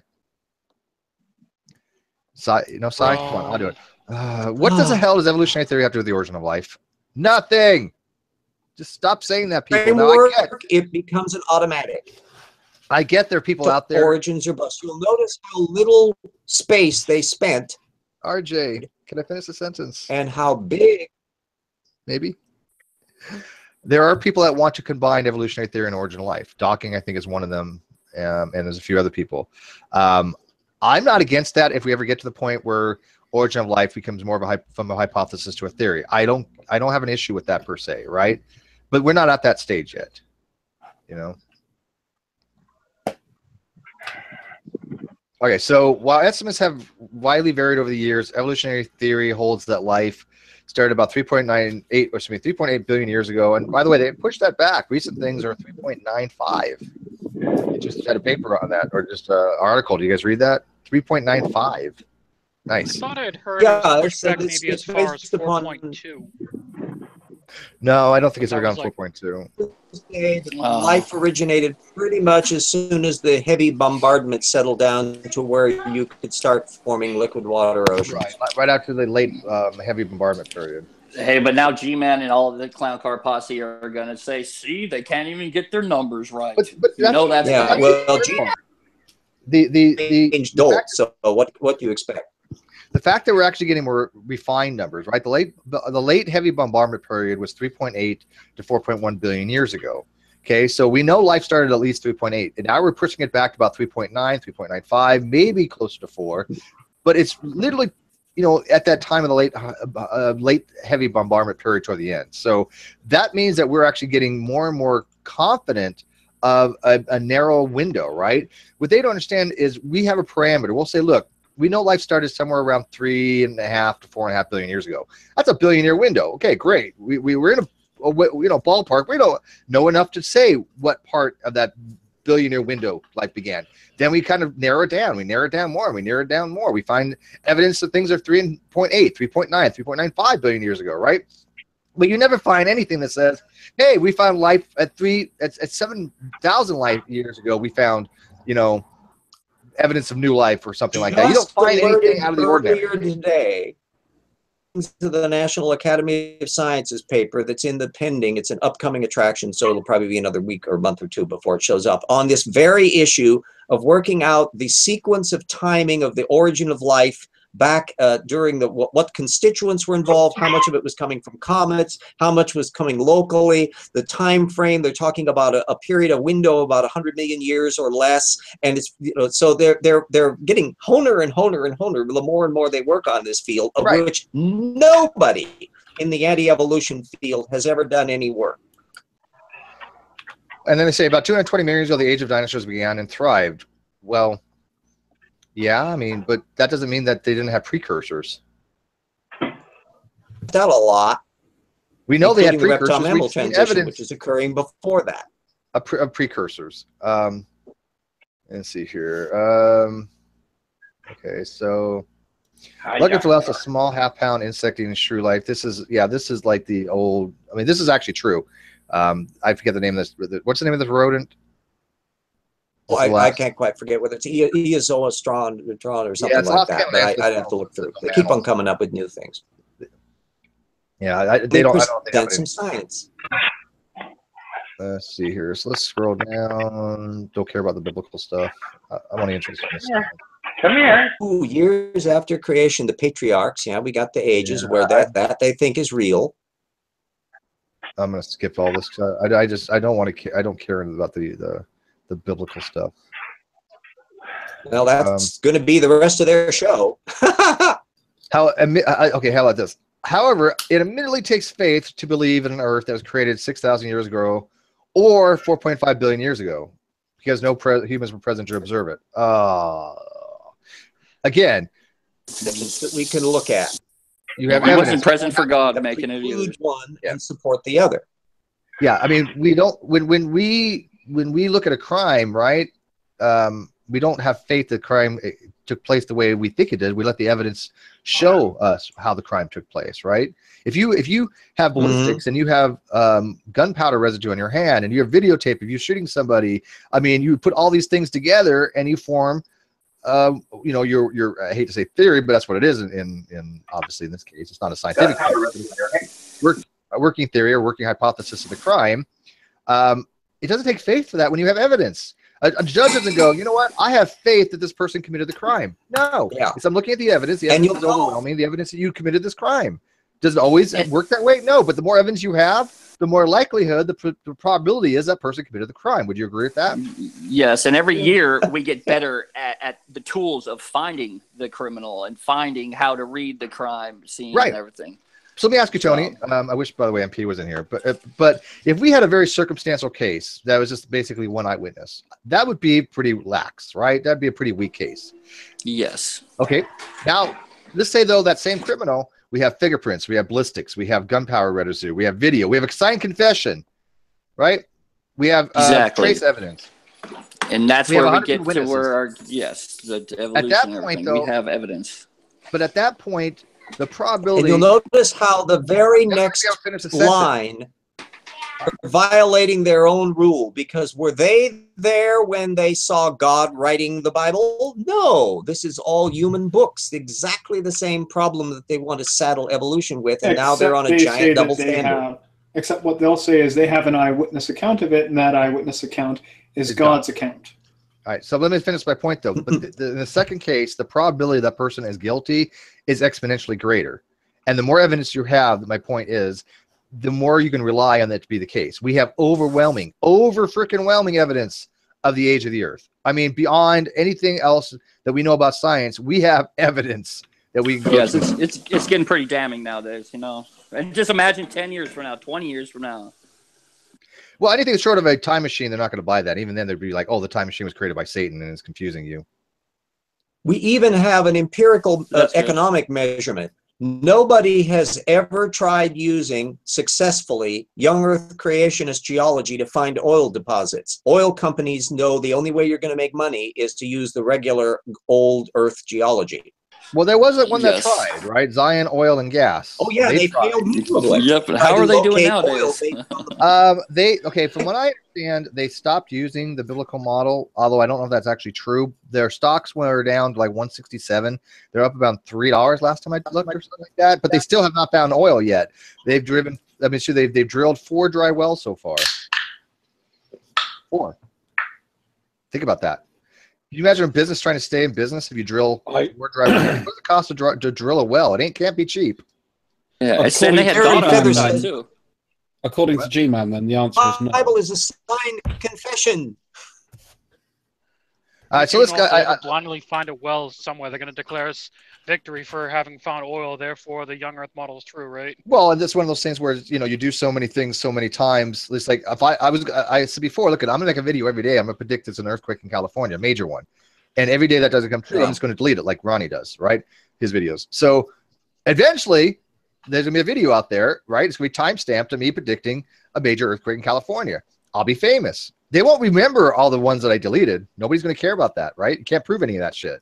They're only gonna look at the one video that I have that I make every single day predicting an earthquake, right? You got Pew in his little archiving project, so he may just add you to the list just in case.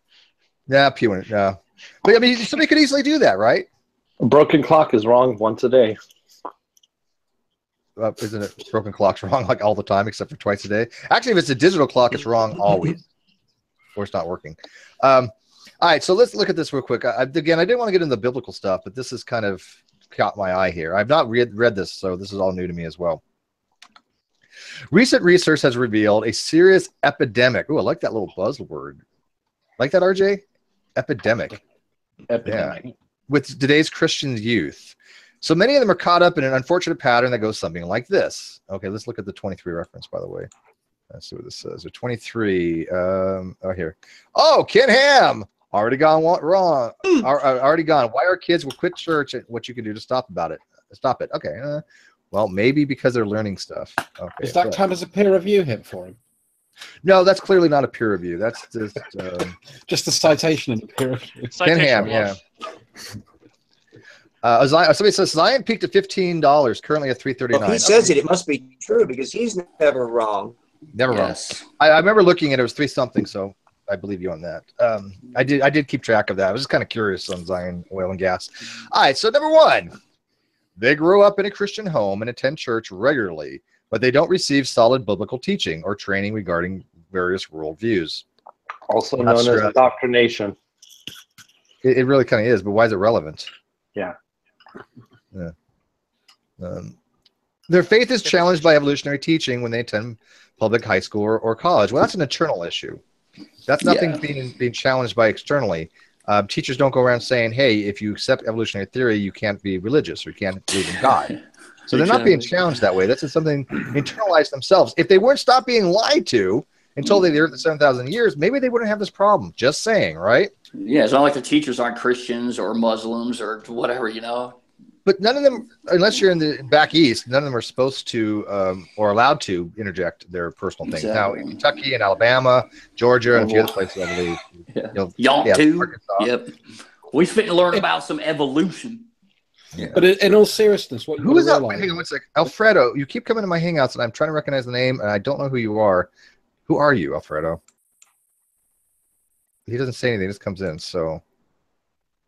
Get ready for penises. Horrified and moves on.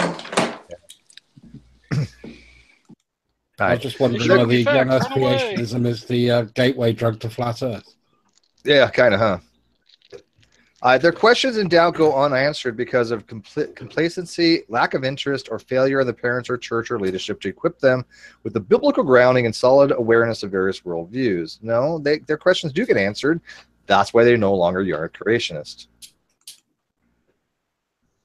Right? And the more that we have like access to the internet and knowledge and other people's beliefs and knowledge, it's going to get better and better for us. So they fall away every from year. It seems like they're losing. Yeah, more and more. Ironically, if you're not inured to the young Earth creationist framework where they have this either or perspective, I would suggest that people who come from a religious background, when they discover evolutionary data, they're less likely to lose their general religious faith. They can slide into a theistic evolutionary framework. Whereas if you have this all or nothing dogma, once you discover that you've been tossed a bill of goods by the creationists, you're likely to jettison the whole shebang, more likely than you would have had you been eased into it more gently. Yeah, you're right there, because it's always the ones, the fundamentalists for white young Earth creationism that hang on with tooth and nail. They just hang on. And once you don't find somebody, well, I think it might be young Earth, but I'm not sure. You don't really find too many agnostic about that. Yeah, you got a few like Todd, either Todd Wood or Kavanaugh. I keep on confusing the two. I think it's Todd Wood. He's the kind of honest creationist who says, no, evolution is not a theory in crisis. There's tons of evidence for evolution. There's stuff in the fossil record. But he believes in young Earth creationists dogmatically because it's his faith. And I'm still waiting at some point for some little where he's just going to go, oh, hell. But we'll see if you can manage to keep that framework. Okay, hang on. I had to stop screaming for a sec. Okay. Yeah. I had to respond to something. Okay, so let's go back to my entire screen. A technical paper, Reisdorf and Wuttke. I think it's available full text, but because I'm streaming here on the camera, it's taking up my thing, and it's taken a while for it, so I'm not sure yet. But I'll put a link up to it if it turns out to be available, so people can follow up on its own. Okay. Let's see here. Yeah, whatever. Overview. So who the Bible? I don't care about any of this. Skipping. We're again. I don't want to get into the historicity. Yeah, of the Bible. I don't really care. Yeah. I don't care. I just don't. Historicity. Short form is the Bible is a secondary source. So we're just going to skip all this crap. Yeah, we don't care about that. Sorry, guys, don't care about any of this. Do you want to go through it later? That's fine. Ooh, charts. Yeah, just want to look at the science. What is it really? Yeah. How to misrepresent source material so blatantly or rely upon dated secondary material that they've copied from other apologists. It's clear that they're trotting out the same old material that's been circulating for years, will litter an occasional new paper in without understanding its context, and they think they're doing sound research. It's pathetic. Yeah, no, I know. It's just all a scam. Do they have 8x10 color glossy photographs with pictures and arrows and circles and paragraphs on the back of each one telling what each one was? I know it looks like we're skipping a lot here, but this is like 360 pages, so we're just getting to the science. I don't care about the biblical stuff. All right, so here we go. All right. By the way, night RC. All right, let's move on here. The age of the Earth. Today's evolutionists based their alleged age of the Earth on the interpretation of radioactive elements. Well, that's only one small portion of it. They don't. There's absolute dating and there's relative dating. We use a lot of different things. And again, why? Here's what I don't understand. RJ, answer me if you can. Why do they keep on associating this with evolutionists? This right here is geology. Because I don't get it. Is all part of a single package deal. This was the case of Henry Morris's young Earth creationism from the get-go in the 1960s on, that there is one gigantic evolution argument which involves not only evolution, which involves us, but also all of life, all of geology, all of astronomy that teaches that the universe is big and old, that all's got to go. So it's one monster package deal that you're going to find this automatically in their apologetics, and they would be really remiss if they didn't follow up on that. The thing is that when you look at the history of the dating of the Earth before radiometric dating, what's amazing about it is how the old geological system was without radioactive dating. That if you look at the thing, they pretty much pegged that the Cambrian was about 500 million years ago, and we've discovered by radiometric dating that it was about 500 million years ago. It was only the period before the Cambrian where they didn't have fossils as calibrators, and there was much less of the geology to work at. They had a little bit on marine deposits because very few marine deposits that date back before the Jurassic to plate subduction, but all that they don't get into. You'll find that in all discussion of radiometric dating, of cosmology issues, of geology issues, it's the same kind of secondary authority quoting, except they're funneling off of the Andrew Snellings and the Steve Austins and all that gang over at the Young Earth Creationism land. You won't find any of these arguments in intelligent design literature because they don't care a rat's ass about chronology. They don't deal with it. They don't care how old the Earth is. So let's move on a little bit. Okay, so I'm going to say here. They give the age of the 4.5 billion years, and various rock layers are given names which assign ages. Okay, yeah. The names help, but these ages are far from absolute. Okay, there's a gradient. We're going to give them that. I don't think there's one. Yeah, I mean, there's not, at this level right here, exactly this date, this is where it changes. I think there's a little leeway there, but we know approximately certain layers, right? And we know the KT boundary. We know this iridium layer. We know that above that is a certain point, and then below that's a certain point. And I mean, how thick is that layer? It's not very thick. It's like a couple centimeters or something. it's very, very thin. Yeah, and it's in not most very- spots not around very the Earth. thin, And you get more and more iridium the closer you get to Chicxulub. Yeah, exactly. And that's why we know that that's where the center point was, because the iridium is higher. By the way, it is KT. It's not K2 Nephilim free. Nephilim free, for some reason, loves to call it the K2 boundary, which is K2 is a summit on a mountain. With a K? What?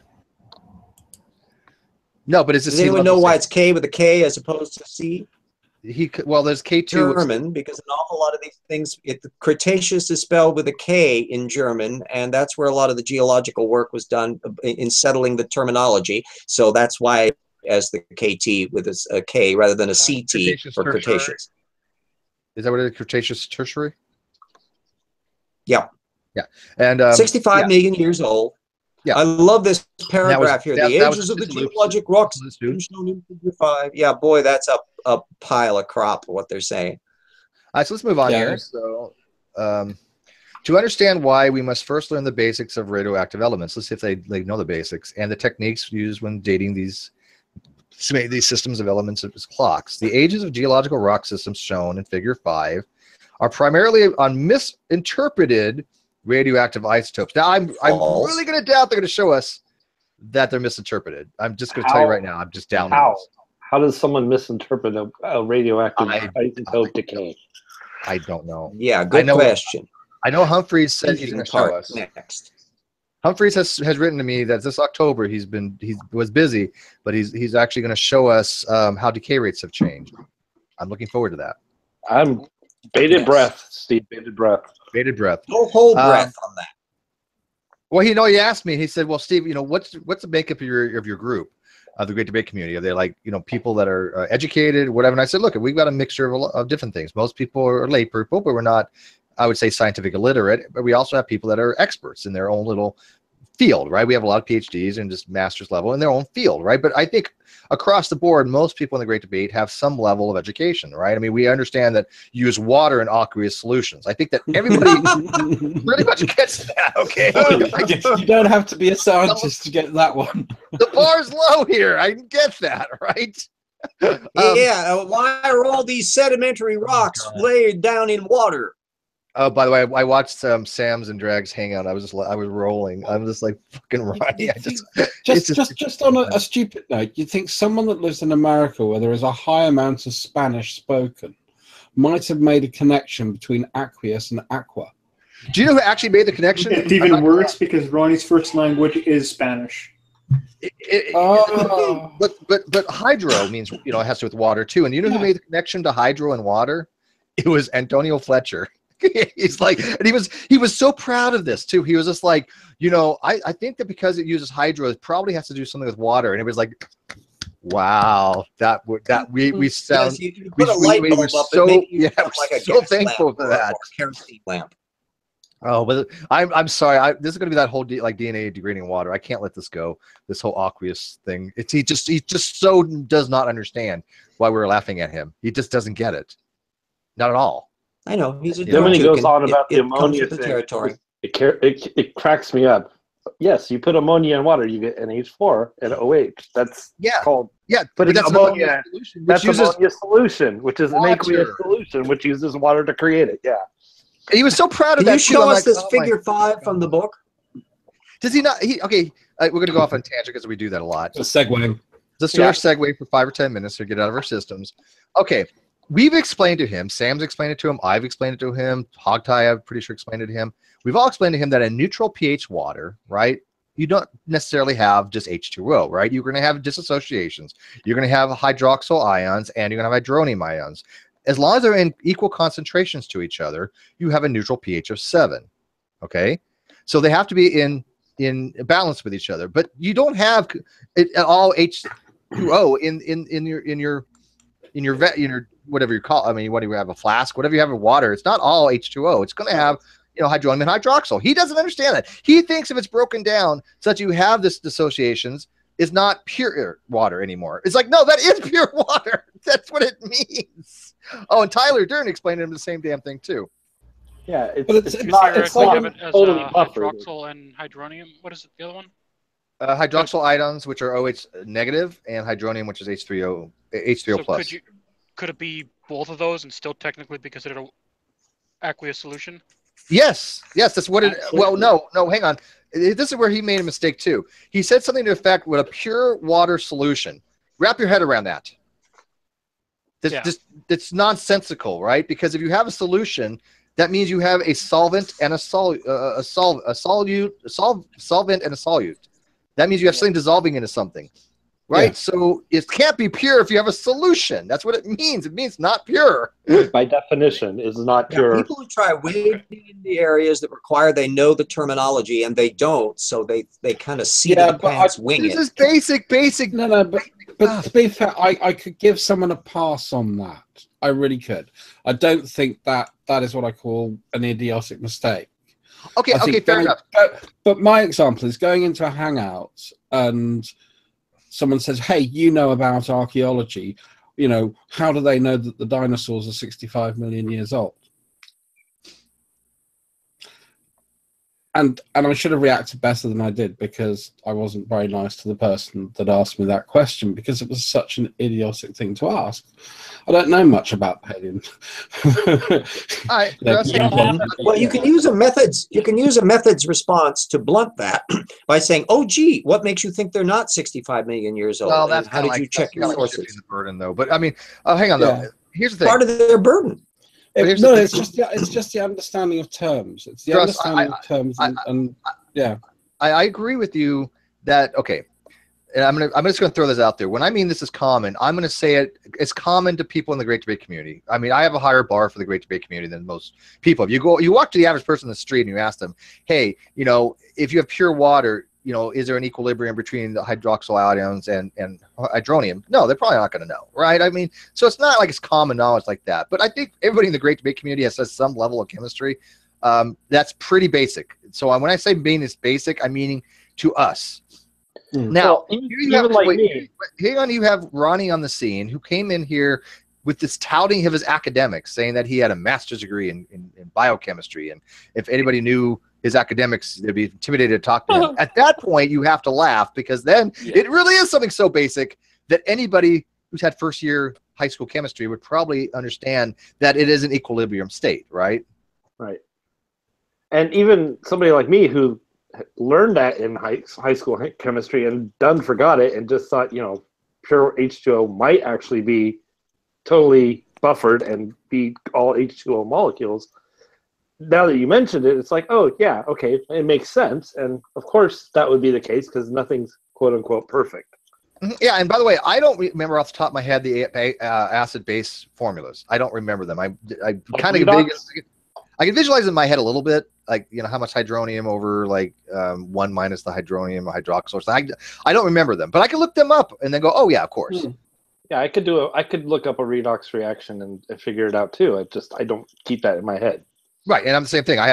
We all had to do redox, but I don't bother with it if I don't have to memorize the formulas anymore. I don't have them on the top of my head. I know I can go look them up, right?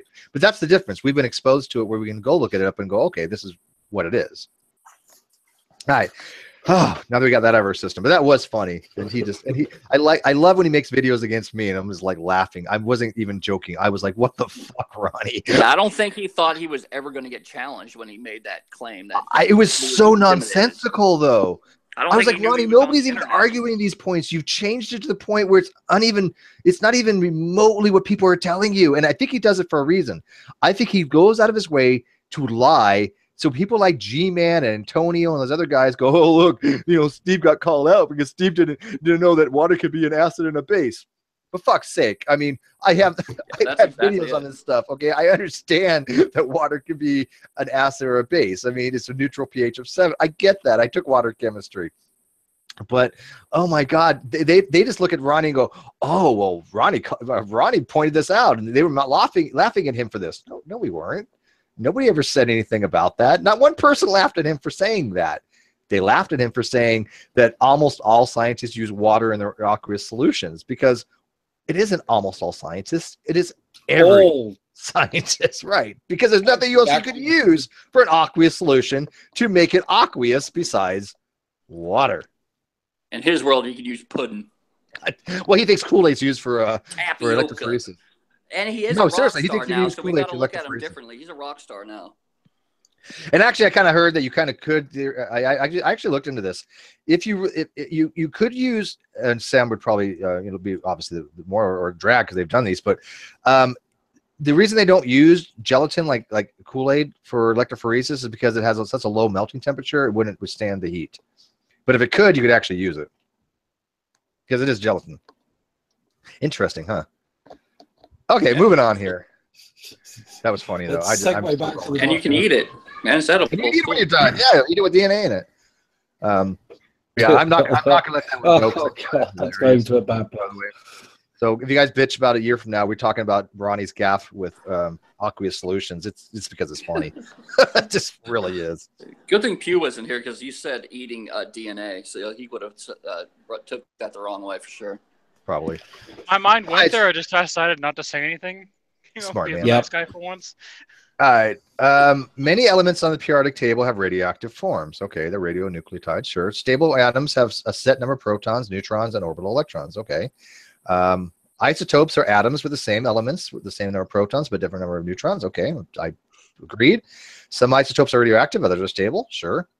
A radioactive nucleus is not stable and will change or transmutate into another element over time by emitting particles and or radiation. Okay, I think are we okay with that so far? Okay. Oh yeah. Okay. Yeah. Oh, here's that chart, by the way. But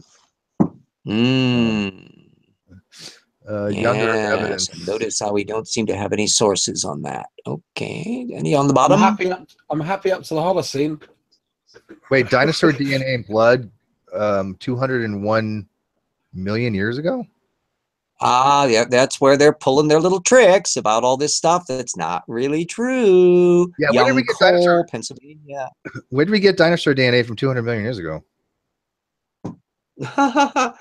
Yeah, that's about at the best. Would be something supposedly much later than that. Citation this on is that a misquote. This is a misquote of Schweitzer, isn't it? I don't even know. I mean, yeah, five. It's from that movie Jurassic Park, Steve. Yeah, well, okay, first of all, Jurassic Park was a lie. You do know that, right? That everything in there was actually from the Cretaceous period, not Jurassic. I know. So, but that was a movie. It lied to you. So, in your face too. It's like saying, "Hey, look." They called Deinonychids velociraptors too. So that's all due to Michael Crichton relying on Gregory Paul's dinosaur. But Jurassic Park has a better title name than Cretaceous. Yeah, it didn't pass the pitch. Hey, I just don't like Cretaceous. Can we have something shorter, sexier? Jurassic? Hey, but it is funny that I'm not lying. The young diamonds. That's also false. Yeah. Cretaceous campground. He's just. The Cretaceous helium. Helium and zircon. Yeah, it's better than Cretaceous Wonderland. All right. So let's scroll down. Radioactive half-life. So he doesn't really bother about sources so far for these. I'm going to assume these are legit because I know this one for a fact is real, and I know this one for Jesus is the source. Duh. So I'm not going to question these because if they've got these two right, then I kind of assume the rest are probably going to be correct. All right. So. Carbon-14 is not used to date rocks or minerals or rocks, but is used for organic remains. Okay, yeah, that's fine. No, perfectly true. They ignore it. Stop. They slipped in shells. Oh, that's good call. Yeah, good call. Nice shells catch. Well, if there's land shells, that's fine. Seashells, no, right? So, yeah. But that is kind of some vagueness there. All right. To estimate a radioisotope's age in crystalline rock, geologists measure the ratio between radioactive parent and stable daughter products in the rock or particular minerals of the rock. Okay, isochron especially. They then use a model to convert the measured ratio into an age estimate. Could errors have crept into these models? Yes. Igneous rock. Okay. We can skip all this technical stuff. We all know that igneous rock, they can only date to the last time it solidified, right? Liquid. Yeah. Yeah. So, and there's also I wonder if they mentioned isochrons at all. Real quick, there's also things in the in igneous rock they pick up what's called inclusions, and inclusions are basically extraneous sources that are not endogenous to the original liquefied rock, and those obviously have very high concentrations of argon because argon's a gas, and so that will actually again throw these things off. But that's why you don't date that kind of rock. Also, there's a huge technical literature on how certain kinds of crystals, independent of whether you date them or not, take certain amounts of time and conditions to form, which are incompatible with young Earth creationism. And you can see Andrew Snelling trying to dance around that one with garnets in his technical literature. I would love to get Andrew Snelling here. I've talked to him, but he seems like a decent person. I mean, yes, he's a sweet, vacuously committed person who relies on an awful lot of old material that he never fact checks, even in his own boundary layer. Do you know who's been really nice? Jerry Bergman. He's been really civil in the last couple months. I mean, he just has not said anything negative. He's just been really busy, but he wants to come in here and talk. He said he's going to do it this month. But he's been really, really nice about all this. I got to admit. Most of them are personable. Not all of them. No. Tompkins is an asshole. I haven't encountered him directly. Yeah, he's a straight up ass. He's just so arrogant that he can't be challenged, and he's just looking down the nose of anybody who contradicts what he's saying. And then when he actually refutes what somebody said, it's basically he just pulls out the same old shit, and he just doesn't address the actual argument. I will be very, very careful when I do my source analysis of Tompkins. We will want to be bulletproof. But Bergman's a nice guy, so I mean, okay, that's. Did you see the giant crystal cave in Mexico where they? There's in fact there's technical papers done on that about how long it takes to form. I think it's about 50,000 years or so, or 500,000 years, something like that. These monstrous, like the size of beams, fabulous stuff. Yeah. All right. Well, let's look at these assumptions. Right? What's that, Tony? I'm just saying those are those giant quartz crystals, right? Yeah. Yeah, I've seen those. Those are huge. They're the size of like I-beams. Oh, and bigger. Do you see people actually walking on them? It's quite incredible. They're huge. Yeah, they're not very hot down there. That's the only other thing I know about it. Yeah, it's hot and they're big crystals. All right, so let's look at these assumptions. Age dating of a rock requires at least 4 basic assumptions. Okay, well, let's see what they are. Laboratory measurements have no human error of misjudgments. Bullshit. Wait a minute. No, whoa, hang on. Yeah. We don't assume that. Matter of fact, we assume there is human error and misjudgment. Yeah. That's why they correct it and check it and double check it and keep on checking it and have other people check it. You never assume. We've never done an experiment here. I think, has everybody done an experiment of some kind? We've all have. Have you ever had an experiment where you assume that there can be no error? No. In fact, normally you factor an error into your statistics when you're doing results. So is this complete bullshit? I mean, is this just like right out of the gate complete crap? They're deck stacking a set of assumptions that will allow them to squeak their little squishy apologetic arguments that we can anticipate before they even present them, because we've seen this stuff over and over again. Completely dishonest. And I will guarantee you the authors of the book never did any of this work themselves. They're merely copying apologetics that they've gotten from Snelling, Wood-Marap, and all the rest over at AIG. The rock began with $0 element atoms. Bullshit. Again, that's crap too. They're carbon 14 decays into what? Oxygen? No, nitrogen. Nitrogen. Yeah, okay. Nitrogen. I knew it was one of the gases that we find in the atmosphere, which is why we use it, because once you stop breathing, you stop getting oxygen, and But we don't assume that there's $0 elements. We actually look in the surrounding areas. We check and we make sure that all what we think is supposed to be the original amount for carbon dating. The endogenous carbon is there, right? But for isochron, the formulas they use for isochron dating, you don't have to know the original amount. You just don't have to know that. It's completely irrelevant. No, it's self-calibrating. If it doesn't produce an isochron line, it has undergone metamorphosis or something in between, and you can't use it as a fixed date. That's why I'm curious to know, if you do a word search, whether they even mention isochrons. Oh well, we'll see. I don't know. But that's right. On the isochron, if it's not on the isochron line, which isochron is a linear thing, then. Like I said, the formula will actually drop the stuff out. They'll drop out the initial conditions for how much you have. It doesn't care. All it cares about is your daughter elements, your ratio, and it uses 2 types of daughter elements, I believe. But yeah, it doesn't really matter what your initial conditions are for isochron. And so this is completely bullshit. All right. So number 3, the rock maintained a closed system. Defined below. We're gonna have to look what that means. And the decay rate remained constant. I agree. That is an assumption. Show me that it hasn't. That's the only assumption that is valid there. I agree. Well, I don't know what this means here. The rock is a closed system, but yeah, you're right. show me that the decay rates have not changed. Are Humphrey says he's going they going to go Z pitch? Well, do you know what Humphrey's first said to me? He's like, well, you obviously know a little bit about this and you looked into it. So, did you not look at the rates sources? And I'm like, yeah, it's all self-referential. All of it. I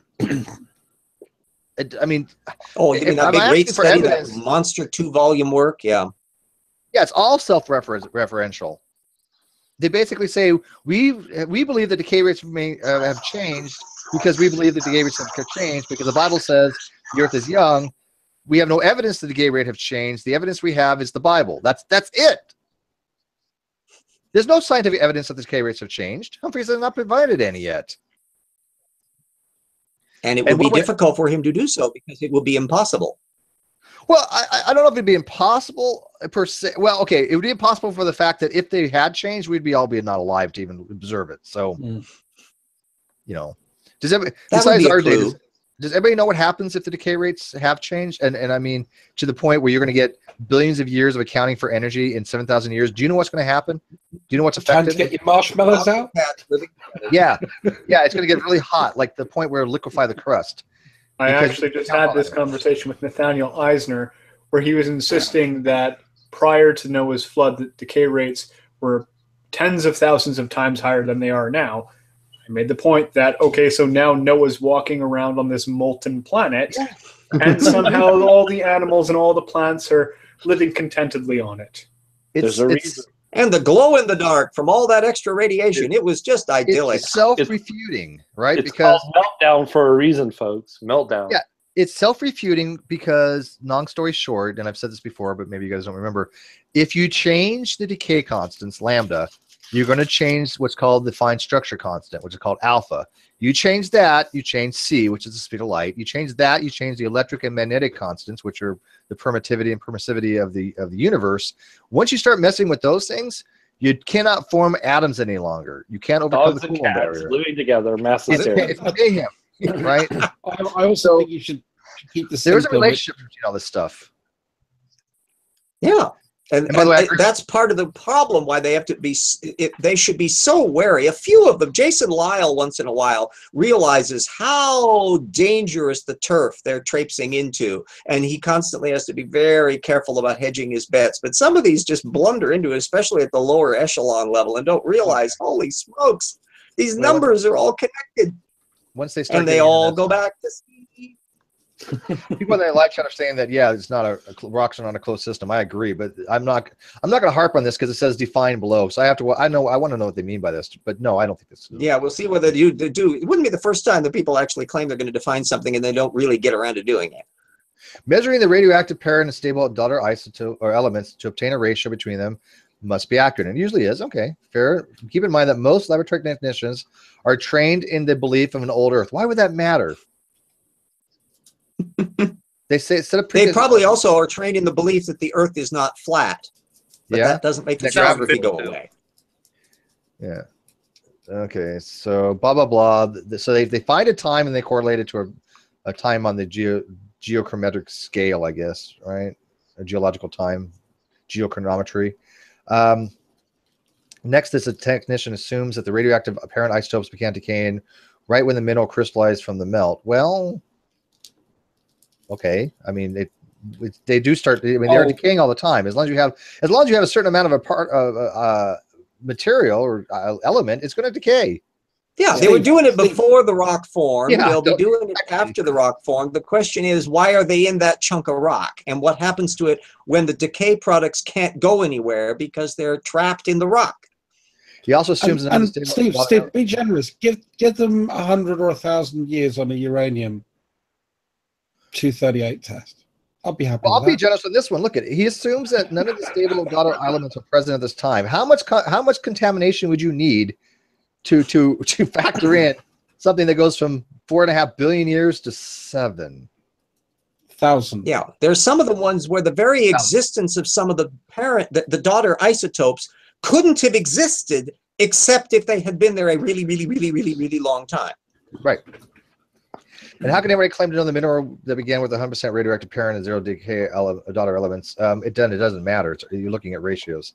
Well, aren't some of the daughter elements specifically products of decay and nothing else. Yeah, but see, you got to remember, some of these people believe that these daughter elements came into existence ex nihilo. Oh, right? God.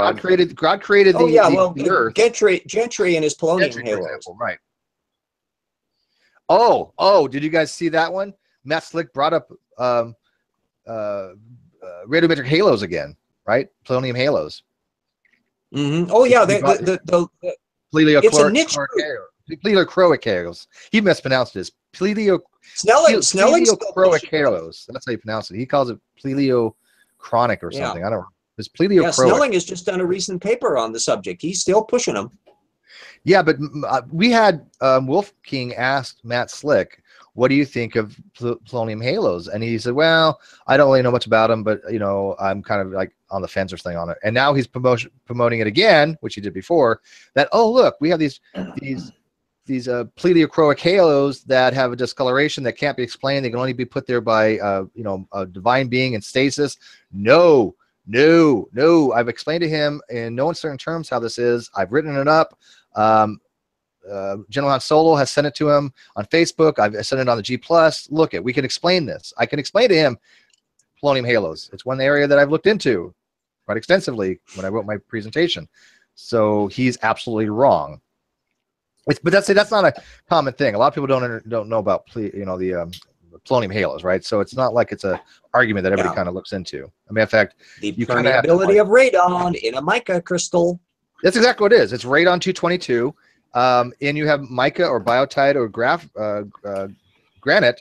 The radon is water soluble. It's going to go in a solution because it's a gas, and it can actually travel through these microfissions and go to a new nucleation point. And that actually is the reason why you have these polonium halos disassociated with the original uranium and thorium halos. It's because the gas moves somewhere else, and it doesn't spotted radon in the sequence. I'm going, holy smokes, the most permeable gas that exists. It's such a danger that if you're living on a deposit where you're getting radon produced from uranium, it's going to end up in your house, and you're going to have some people come in and put a detector in to keep you from dying. And what's do you know what the half-life of radon 222 is? Approximately? Oh God, not offhand. It's 3 days. No, it's 3 days. Yeah. It's 3 days. All the water had to go was a couple centimeters through these microfissions, and boom, you've got a new nucleation point. That's why you have these polonium halos that appear, without being in the main halo, and that he thinks formed in stasis, like it's solidified. Boom, the Earth was created. Polonium was created. Now you in 3 minutes, you had the entire Earth formed. And remember, Gentry's original stuff was published in Science and Nature. And so the creationists can say, here is material that's published in the real science journals. And they can trot out this stuff from the 60s and use it as an authority aspect. Right. But Snelling, what the hell excuse does he have now? They didn't know much about it. And as soon as they actually did more research on it, it all fell into place. Right. And they also realized that Gentry has a very bad methodological approaches. He didn't have his ion probe wasn't even able to distinguish beyond 2 microns. So he couldn't even tell the difference between polonium 214 or 210, I believe it was, and one of the other rings. So he just kind of combined them together and said, hey, look, I have this new ring here. He thinks too that he's figured out where the throne of God is in the heavens. So I mean, he's got his interesting little axes he grinds. But anyways, long story short, anybody who tells you that polonium halos is indicative of a young Earth or a instantly created Earth, they're full of shit. And by the way, even Gentry initially did blockage of the rectum, or that too. But even Gentry initially did not say this was evidence for a young Earth. That was not his original claim. That he did later on, but his initial was that this is indicative of Earth forming rapidly. He didn't say when, though. Right? Well, remember the original material. If there had been too much of a claims about where he was coming from, it probably wouldn't have gotten into Science and Nature to begin with. There would have been red flags going on. So I think he played a lot of his stuff pretty cagey to begin with. Exactly. Bingo. He was talking about rapid formation. Now, of course, a creationist is going to say, well, God created everything in three minutes then. That's what they were kind of taking it to be, right? And even the whole quick creation, no, these things don't have to cool down very quickly. This discoloration can be present long after it's solidified. So anyways, moving on here. Here we go. A closed system means that no extra part or daughter elements have been added or removed throughout the history of the rock. Okay. And then have you ever seen an atom? Of course not. There we go. Boy, you notice how many paragraphs they go without documenting stuff. We've seen atoms. Without putting sources in, without, it's just fascinating. Well, here's the apologetic bit. We've seen atoms, just not with the naked eye. I think they're confusing non-porous with closed system, and that's just not the case. Yeah, I don't know if I can buy into that closed system thing. I mean, nope. I think they're trying to say closed system as, look at, here's the parent isotope, here's the daughter isotopes. There is just no other isotope going into that system. I don't know. I would have to ask somebody much more. The end of the paragraph looks interesting. Scroll down a bit. I want to see that part. In fact, a leading expert in isotope geology. And who the hell is that? And then they go into argon and helium. Neither gas tends to attach. No, neither gas attaches ever. I might speculate Dalrymple. We'll see. John Wiley and Sons, Guntner. No, that's the publisher, John Wiley and Sons. Oh no, but that's the publisher. Faure, Gunter, and 1986. Boy, that's a current one. You know who said that? Look, we should stop even going to papers that are more than 5 years old, right? For real. Always be. This is true of Snelling. This is all looking at the dates of things. I'm often literally underlining the dates on the reference notes when I print those up, because when you find a work that's really recent but yet their material is really old, that's a red flag. Yeah, if you read that sentence, that last sentence there has been added in to actually question, put an extra question in. And it's after the reference, and I bet what he's actually talking about there is sample contamination. That's exactly it. I'm almost willing to put money on it. You're exactly. No, I totally agree. I'd wager that if you track down that authority quote, that it's been used, and I eventually will, you'll discover that it was already used by other apologists, and all they're doing is riffing off of their material. They're just copying their sources secondarily, parasitically. You notice we said, it says right here, is there any such thing as a closed system when speaking of rocks? Well, the first thing we said when we saw that assumption is that, wait, we don't accept that assumption. But let's find out what they mean by it. But most people in live chat were like, there's no such thing as a closed system. So now he's throwing this as an after the fact, when most people are looking at it going, well, we don't assume it's a closed system. Yeah, and in fact, the actual technical work pays very careful attention to the context and provenance of all the things to avoid those very issues. So it's a pure red herring. Radioactive transmutations have gone on at the present rate under all conditions that have existed on Earth in geological past. Okay, well, I'm okay with that. And that's number 41. Some scientists have found incredible evidence in zircon materials showing that radioactivity decay rates from much higher in the past, as discussed below. I'm going to throw this out there right now. It's bullshit. It's bullshit. It's bullshit. This is helium diffusion rates that he's talking about. There are 5 major mistakes that Humphreys made in the rates thing in their studies with zircon materials, one of which they used the wrong geometric formula. The zircon, the helium diffusion rates, okay, you guys if you guys think about this, the more surface area something has, the more dissipation there is, right? Would you agree that more surface area, more exposed, heat transfer, and all that kind of stuff? Okay, so if you have a zircon, and they use the formulas for the shape of these zircons for not the right materials they had. So it had a different amount of surface area. So of course you're going to have a different amount of helium diffusion going through the zircon. This was pointed out to them. They think the people that, when I read about this, when I looked into this, they actually were basically not so many words pointing out that these people were just blatantly dishonest. This was not just something you could just make a mistake on. They actually went out of their way to use the wrong geometric formula. Okay. And then there's other factors that they factored in and other things, but there's 5 major things. I don't remember them all, but huge mistakes that they made with the helium zircon diffusion rates. And I have to go back and review it, but it's been a while. But I can tell you right now, it's complete bullshit. And note the absence of a footnote at that point, that they're ashamed to let us see it right off the bat. Nothing here. Do you notice that? Nothing. They just throw this out here with no, and we know what it is, right? We know that they're referring to helium diffusion rates, but they don't put in anything we can look.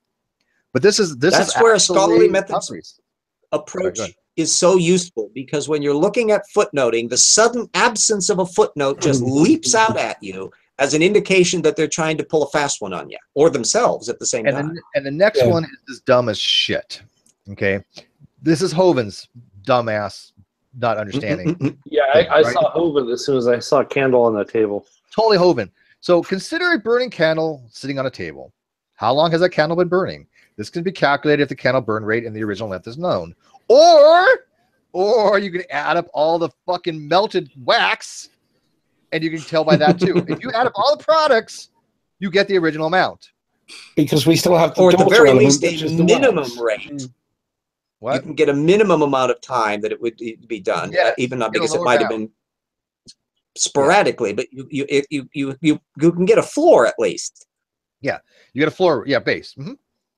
Now, he says, however, if the original length is not known or cannot be verified that burn rate has been constant, it is impossible to tell how long the candle was burning. Well, no, it's not impossible.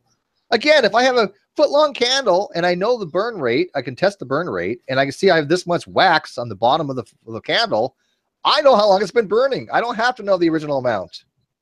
And you can even put some ballparks in, because anybody that you've ever seen that has a candle that's 6 feet tall is really unusual. So you can put some parameters even from that. It's a terrible analogy at every level. Horrible. It really is. A similar problem occurs with radiometric dating of rocks. Since the initial physical state of the rock is unknowable, the age can only be estimated by certain assumptions. Again, no.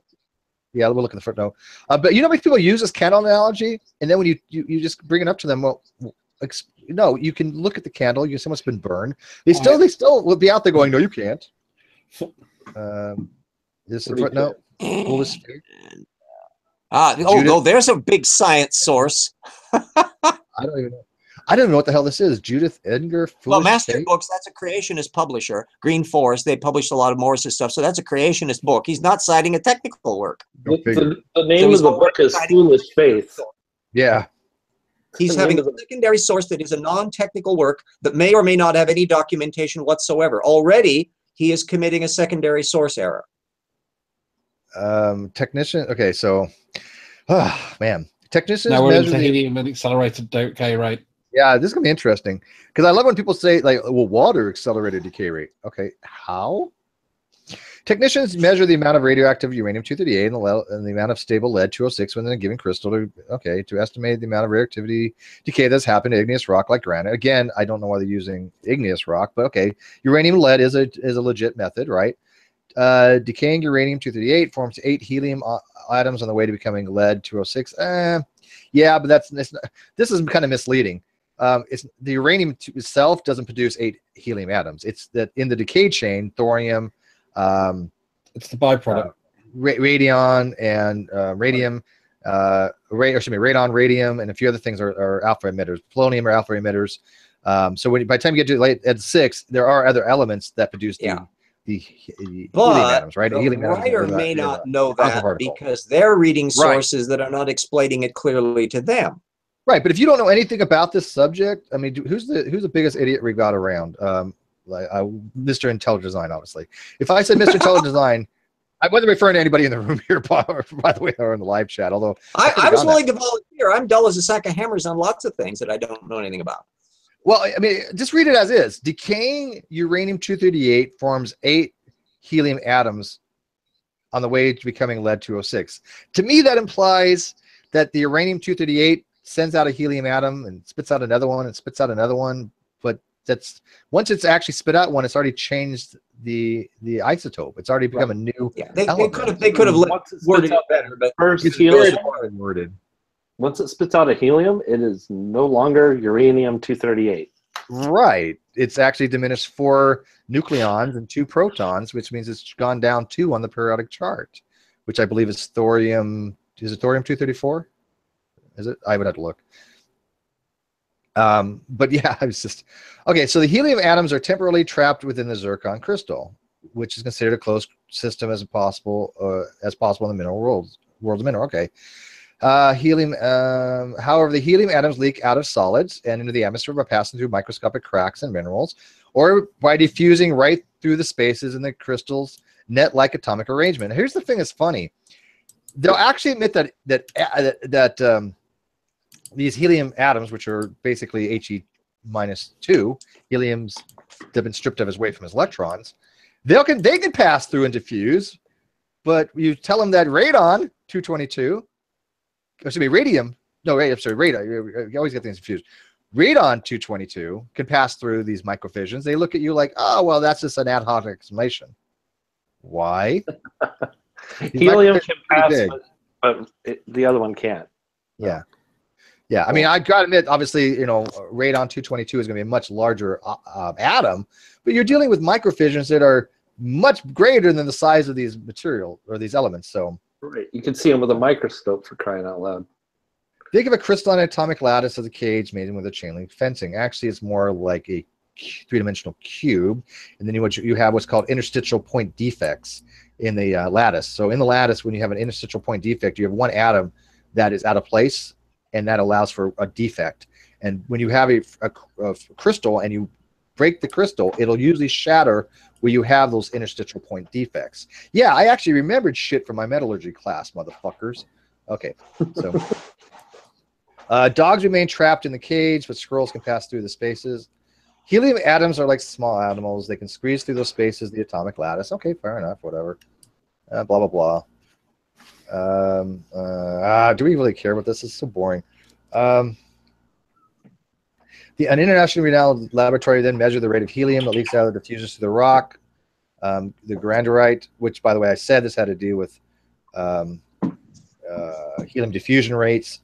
By dividing the amount of helium left in the rock with the measured diffusion rate of helium through the zircon crystals and nearby minerals, researchers can measure how long ago the radioactive decay happened, as long as they make certain required assumptions. Okay, fine with that. In concept, one could measure the age of a helium balloon by knowing the amount of helium left in it and divided by the rate the helium left the balloon. Sure. Amazingly, the radiometric decay that generated the helium within these zircon crystals had to be happened within the past 6,000 years. No mechanism. No, that's actually not true. No mechanism could have forced the helium to remain in these rocks for a long period of time. Again, I think they're conflating two different things. The rate study did another study where they actually came up with these numbers, but again, there are 5 major factors that they looked into this and said, okay, these things need to be taken into account. And there was a study by Lawrence Livermore Laboratory that did have these numbers, but when it was adjusted, right, when it was adjusted for these factors, guess what? It came out with the correct dates. Now, the rates project called that ad hoc. They're like, oh, they're just making it fit. Well, no. If you're actually applying the correct calibrations, then you're not ad hocing it. If you're using the correct geometric formulas, you're not ad hocing it. Right? So same as the carbon-14 calibration that they went through in the sort of mid-70s to early 80s. And regardless of how much helium's in there, you're still going to have a ratio of uranium to lead that's going to give you a date, right? Yeah, and that's about, yeah, like I said, that was about 1.5 billion years old, using the uranium lead dating method. Which, correct me if I'm wrong, is isochron, is it not? Yeah. So, yeah. So if there's been any deformation and metamorphosis in the rock thing, it will not produce an isochron, which is why you have to be careful about where you're getting your sampling material from. How dare these scientists actually pay attention to all the variables that could affect their samples, as opposed to creationists that will only picky-choosy the ones that arrive at the answer that they want. Yeah, if you've had rock that's been metamorphosized, that nice linear isochron that you're going for, it won't do that, will it? No, you'll produce a thing off skew, and that's Dalrymple goes into that in very great detail. So it's a self-calibrating system, and if Snelling or Steve Austin, for example, pulled a fast one. I noted it in Dynamania, where he created a fake isochron to show that isochron dating was invalid. And what he did was take volcanic deposits that weren't from a single volcanic deposit, which is exactly bad. It's the opposite of what you're supposed to do in an isochron dating. Fiona has exactly pointed together a complete fake thing. Because that is something that's not just an error, that is a downright misrepresentation. That's deception. It's outright deception. Austin, he created a fake crime scene to try to impugn the idea that you can do non-fake crime scenes. That's basically what he was doing. It's scientific fraud. It is scientific fraud. Oh, if he was an actual scientist, he would have been just laughed at. He would have been, taken out to the woodshed. But of course, he's not a real scientist anymore. He publishes for Young Earth Creationists, and all they care about is them producing something where their believers will go, "Oh, look, we now have evidence." Yeah. Did you ever read Austin's book on the Grand Canyon, The Monument to Catastrophe? Yeah. No. It's hilarious. It's a wonderful bit of deck stacking, and I did quite a lot of source methods analysis on that in the Dynamania thing, and so you can see the wonderful wacky world of Steve Austin in that. And Bob says, Steve McCrae, you're incorrect. Not all candles leave melted wax. Okay, that's true, but the principle is the same. If you add up all the byproducts, you're going to get the original amount. Simple. So no matter if they leave melted wax or not, even if it's burned off, if you add up the byproducts, you'll get the original amount. So if the heat that's removed and the energy and all this other stuff has to be equal to the original amount. That's the point. So. Well, you have to balance combustion equation. You learn. That's one of the first things you learn in chemistry is how to balance. Right. I mean, you have to add into if you're doing a combustion reaction, you have to add in those byproducts, right? Water that's produced. You have to add in the soot. You have to add in the carbon. All these things get weighed in to a combustion reaction, is it not? Yep. So that's my whole point, right? I didn't want to go into too much detail about it, but that's the whole point is you add up the byproducts, whether it be melted wax or whatever. However, the high concentrations of heliums and zircons show that the helium production time period must have been short, and the nuclear decay process must therefore have been many times faster than apparently the steady rate. Then again, as I pointed out, once you put in these corrections that people took their work and said, okay, we want to make it correct, they fixed it. Then it came out to about 4.5 billion years. Also, here's a dumb question that I would have. That is it not possible that helium that would be leaving one crystal, it doesn't disintegrate. Helium is an inert gas. It doesn't disintegrate. Nothing connects up with it. It's there forever. It moves to somewhere else. At some point, can't it be incorporated in some other crystal that's forming at a later date? I don't think you can get. Okay, I'm not going to die on the hill on this, but I don't think helium can go into the crystal. I think because of the fusion is going to be going out because it's diffused out of it. But we need to get something produced in it. But I mean, the atoms themselves. What happens to all the atoms on the helium unless it floats off into space? If it's inside of rock deposits, it's got to be there somewhere, wouldn't it? Yeah, I'm sure it does. I mean, it's got to be in there. I'll have to look into that because that would think. How do they mine helium? Oh, most of it comes from byproducts of natural gas that floats around in there. And so, in fact, most of the time the helium was being just burned off, and then a bunch of people say, no, we need them for Zeppelins. Yeah, I think when you have natural gas. Or for supercooling now, cryogenic supercooling. You wouldn't burn kind of a national resource. Yeah. I mean, that statement right there that you highlighted, Steve, is ridiculous. How would you know if it's radioactively produced helium or not? Other than the assumption that all helium is radioactively produced. You don't know. That's a naturalistic fallacy, right? If I have helium that's produced man-made or helium produced naturally, you have no way to tell whether it came from a radiological source or just through. Yeah, there are no isotopes of helium. Are there? Or are there some helium-3? Aren't there a few isotopes? What's that? Yeah. Aren't there a few isotopes of helium, or is it just one isotope, but its state changes as you get down to absolute zero? No, there's different states of helium. Oh, but I don't remember. I think there's like helium-5, helium-6, isn't there? Helium-10, helium-7, 8, 5, 4, 3. Yeah, okay. I thought there's different isotopes of helium. But what's the half-life on a radioactive? Not helium? long, I would suspect. I wouldn't imagine it would be very long at all. No. This would also explain why there's just simply not enough radioactive produced helium in the atmosphere to account for billions of years of decay. Yeah, how do they know if it's a radioactive source or not? You couldn't know that. Right. If it's a stable isotope of helium, not radioactive, then you don't know. Yeah, He3 is the only stable isotope of helium. All the others are shown unstable. Right. I'm learning as I go. Well, if it was another one, and it decayed, it wouldn't be helium anymore anyway. So. Yeah, well, I mean, you know what? I actually knew there was multiple, but, because actually, if you look at stellar nuclear synthesis, you have helium-3, you have helium-4. It's part of the proton-proton cycle.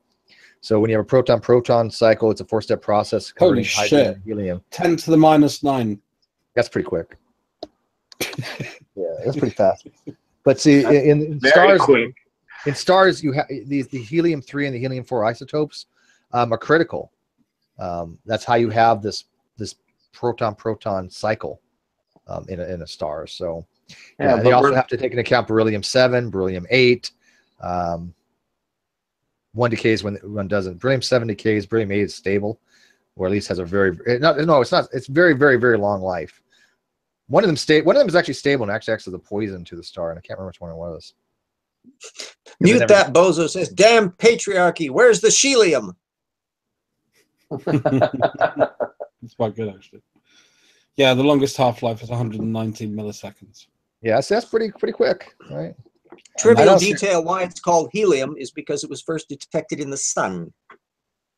Oh, that would make sense for Helios. Helios. Yeah, and then they finally figured out that it was found later on in the century. I uncovered that little data point in writing Phileas Fogg on where the term came from and when it was discovered. It's going to be 1850s or so, then, I'm guessing. Young fossils in old mud. I don't know if I'm familiar with this one. Let's find out. The Ono Formation near Reddington in Northern California has been scoured by researchers and described in scientific publications for 140 years. Okay, I think I know that area. Phileas Fogg. Sorry. Go ahead. Because much sought after ammonites. And ammonites, yeah. So they'd be kind of nautiloids, sea critters. So we're talking marine deposits here. Originally, are they more like a coral or something? No, ammonites are like nautiluses. Yeah. They're shell things.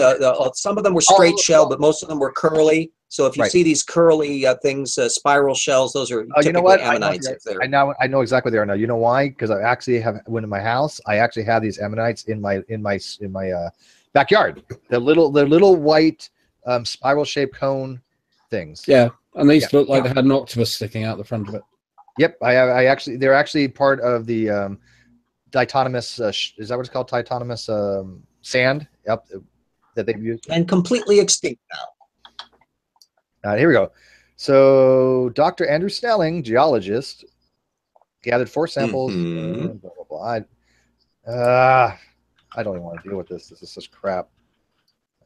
Solidified mudstone, which is much different than other kinds of things. Those are problematic.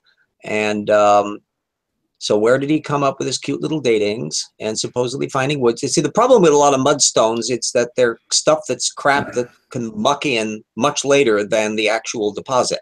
Yeah, so the idea that there might be ammonite in there doesn't mean that the deposit it's in was made 100 million years ago, only that the little ammonite shell has gotten glommed into there. And of course, I trust Snelling on this about as far as I could throw an animal. We've already determined he's just completely dishonest. Is it true that they had 2 Andrew A. Snellings?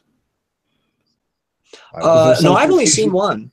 Oh, that's the joke about, yes, will the real Snelling come up? Because he continues to publish in technical literature. He pops up every once in a while in geology. I think he did a paper there a couple years ago. And he takes off his creationism hat and plays by the rules and does perfectly fine, but not terribly massive geological work. And it passes through muster on that. But yeah, then he puts on his creationism hat and he does his stuff at AIG. And he's got a different kettle of fish altogether.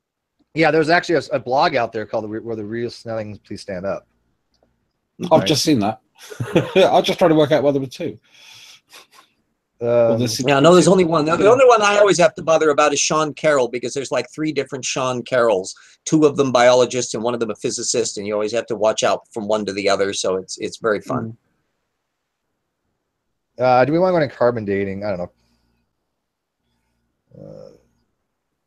Yeah, do a TAM text search to see if the word isochron shows up at all.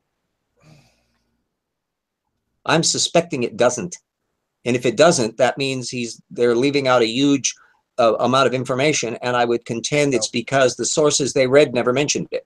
No isochron. Bingo. Ooh. If that ancient aliens theory and there was a nuclear explosion at Harappa, in the Indus Valley, then that could screw all the carbon-14 dating. Well, they actually I believe the error correction is 100. Indus culture and their atomic bombs. They have taken into account all the atmospheric testing, and that does affect it by an error measurement of 160%. So that is a huge amount that they have to account for, but they do account for it. And we know even that plutonium can occur in a natural context. There was that thing, I think, down in Gambia or somewhere, where there was a thing billions of years ago where uranium deposits reached critical mass and actually produced plutonium as a natural byproduct in there. You're talking about the natural reactor? Yeah. I think it was a couple billion years ago. It's quite old. And so it was a really fascinating example of it that they occur. So technically speaking, plutonium is not just a man-made element. Nope. No. It was 1.8 billion years ago, and it was a criticality that went critical for just a little while. But here, I love this. Read what it says here, right here, especially. However, coal and diamonds, even dinosaur bones, contain plenty of C14. Depends on where it's found. That's a lie. Well, that's simply a lie. The diamond case is a perfectly fine one. Some creationists were fielding the idea that diamonds were giving air quotes younger dates, like 50 or 60,000 years. That was the earlier stuff. But then the calibration material that was done by, I think Southron is his name, and I was looking into this because Snelling was misrepresenting it. They were using those naturally to be able to give a calibration test on something that's really old, and you could get tiny amounts of reading off of those, typically 80 to 90,000 years, which of course is way off the scope for it's basically flatlining. And the idea that there are lots and lots of carbon atoms knocking around in diamonds is just false. And this idiot doesn't realize that he's even misrepresenting his creationist source. Yeah, it's completely wrong. I know for a fact that Snelling neglects to mention every single element of that calibration study that completely blows to smithereens the idea that it's a young material, that some of the stuff is misreading the carbon-13 atoms in it. Some of it's caused from stray cosmic rays that can convert a carbon-12 into a carbon-14 naturally inside the diamond, etc. But they take those into account. The carbon-13 they take into account. That was discussed in the paper. He was talking about all the different aspects of how you could have gotten these tiny amounts of readings on the diamonds, and that was being so that you could use it as a calibrator test to test out whether or not your system had become radioactive. And every single bit of that was suppressed by Snelling. He never discussed any of it. Well, I love this. It says atomic, activity. Which, by the way, they do account for, but it says researchers have found clever ways to normalize measurements to pre-bomb levels. But this is extra complications may add more uncertainty to radiocarbon-based age assumptions. So wait a minute. They found a clever way that works to normalize the measurements to pre-bomb levels. I can actually tell you what they do. What they tend to do for stuff that's affected by the nuclear bomb tests is they tend to pick up and have a look at the label and then go and look it up in whichever shops that it may have been sold in, because really you're only talking about stuff that really is after the 1950s. It wouldn't affect, because your carbon's set, isn't it, once you've actually died? Right. Yeah. And my thing is like that statement, the only way that statement could even have meaning is if dinosaurs had nukes too. Maybe they did. Yeah, they were very intelligent. But see, all these things he's talking about here are all things that they do take they take into account. And like here, he even mentions the reservoir effect, which some people don't because they like to ignore it. But we know what the reservoir effect is. That's why they don't do radiometric dating or carbon dating of certain marine life, especially in deeper concentration. In deeper oceans, because you get a different concentration of carbon. So this is basically the same level of analysis that No Wall was using, except with footnotes. Oh, let's get through this stuff. I'm bored of tears at this point. There's this. Come on, this is really stupid shit. Oh yeah, well he's all channeling. I would wager that if you look back at the source material that he's citing, that every single bit of it has been gleaned secondarily from creationist apologetics, Snelling in particular, and all they've done is copy the material slavishly from those sources. I don't think there's been any new research involved in this thing. Oh, of course not. Diamonds Again, he's an are forever editor. young. Yeah, he's an editor. He's thrown Yeah. together. Okay, again, diamonds. We don't There's know. no No, diamonds. not all diamonds have I carbon. bet the source on it's Snelling. It's like I call diamonds old. It should not have any detectable carbon-14 unless it's by uranium and thorium, which will produce carbon-14. I bet he neglects the mentioning of that. Of course he did, because Snelling neglected to mention it. Mike Riddle made exactly the same mistake when he was here in Spokane, and I had a chance to read all the papers. The idiot Riddle put all of his damn PowerPoints up in advance, so I knew what his arguments were going to be. And he freely admitted to me that he had never bothered to read the original papers that Snelling was using. He simply presumed Snelling's interpretation of it was correct. And the moment you have a mind that can do that, the brakes are off, and there's no limit to your credulity. All right, we're gonna be wrapping this up soon, but let's see how much more we can just go, because I want to get into this real quick. If the rock layers were really millions of years old, then fresh proteins, DNA, and cells should no longer exist. Fresh. Yeah, and there again, if you look at every single example of stuff that Schweitzer and other people have come up with, or Armitage over in Young Earth Creationism land, are all microscopic material trapped inside of bone. They're not, but the impression that the creationist has is that there's like this masses of tissue and blood vessels and masses of things, when in fact, if you look at the original material, nope, this is stuff that you got to get your electron microscope out to be able to see. It's fantastically small stuff. Oh yeah, oh yeah. Yeah, they make it sound like it's like huge swatches of flesh, right? It's not even, and what they're looking at isn't even quote unquote fresh. It's not like they get that out and they see bone marrow. They see what bone marrow would look like if it had been sitting around for as long as that's been sitting around. And got sealed inside of a closed vessel where nothing can get at it, and therefore there's no reason to decay, because atoms don't magically disappear on their own unless there's some reason for them to do it.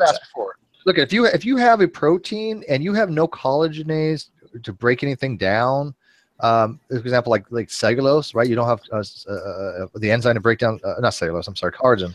So you don't. If you don't have any oxygen, you don't have any bacteria. If you don't have bacteria, you don't have oxygen, you don't have any breakdown. What would cause these things to break down magically? Now, collagen is a triple helix. It's very, very strong. It's a very, very strong protein. That's why it's a structural protein. You take away all the environmental factors, and you take away any kind of nucleases or anything like that, it's not going to just break apart magically. Now, granted, there'll be spontaneous fissions, but I mean that not in the nuclear sense, but it's like the bonds they are spontaneous breaking of bonds, but it can last several hundreds of millions of years.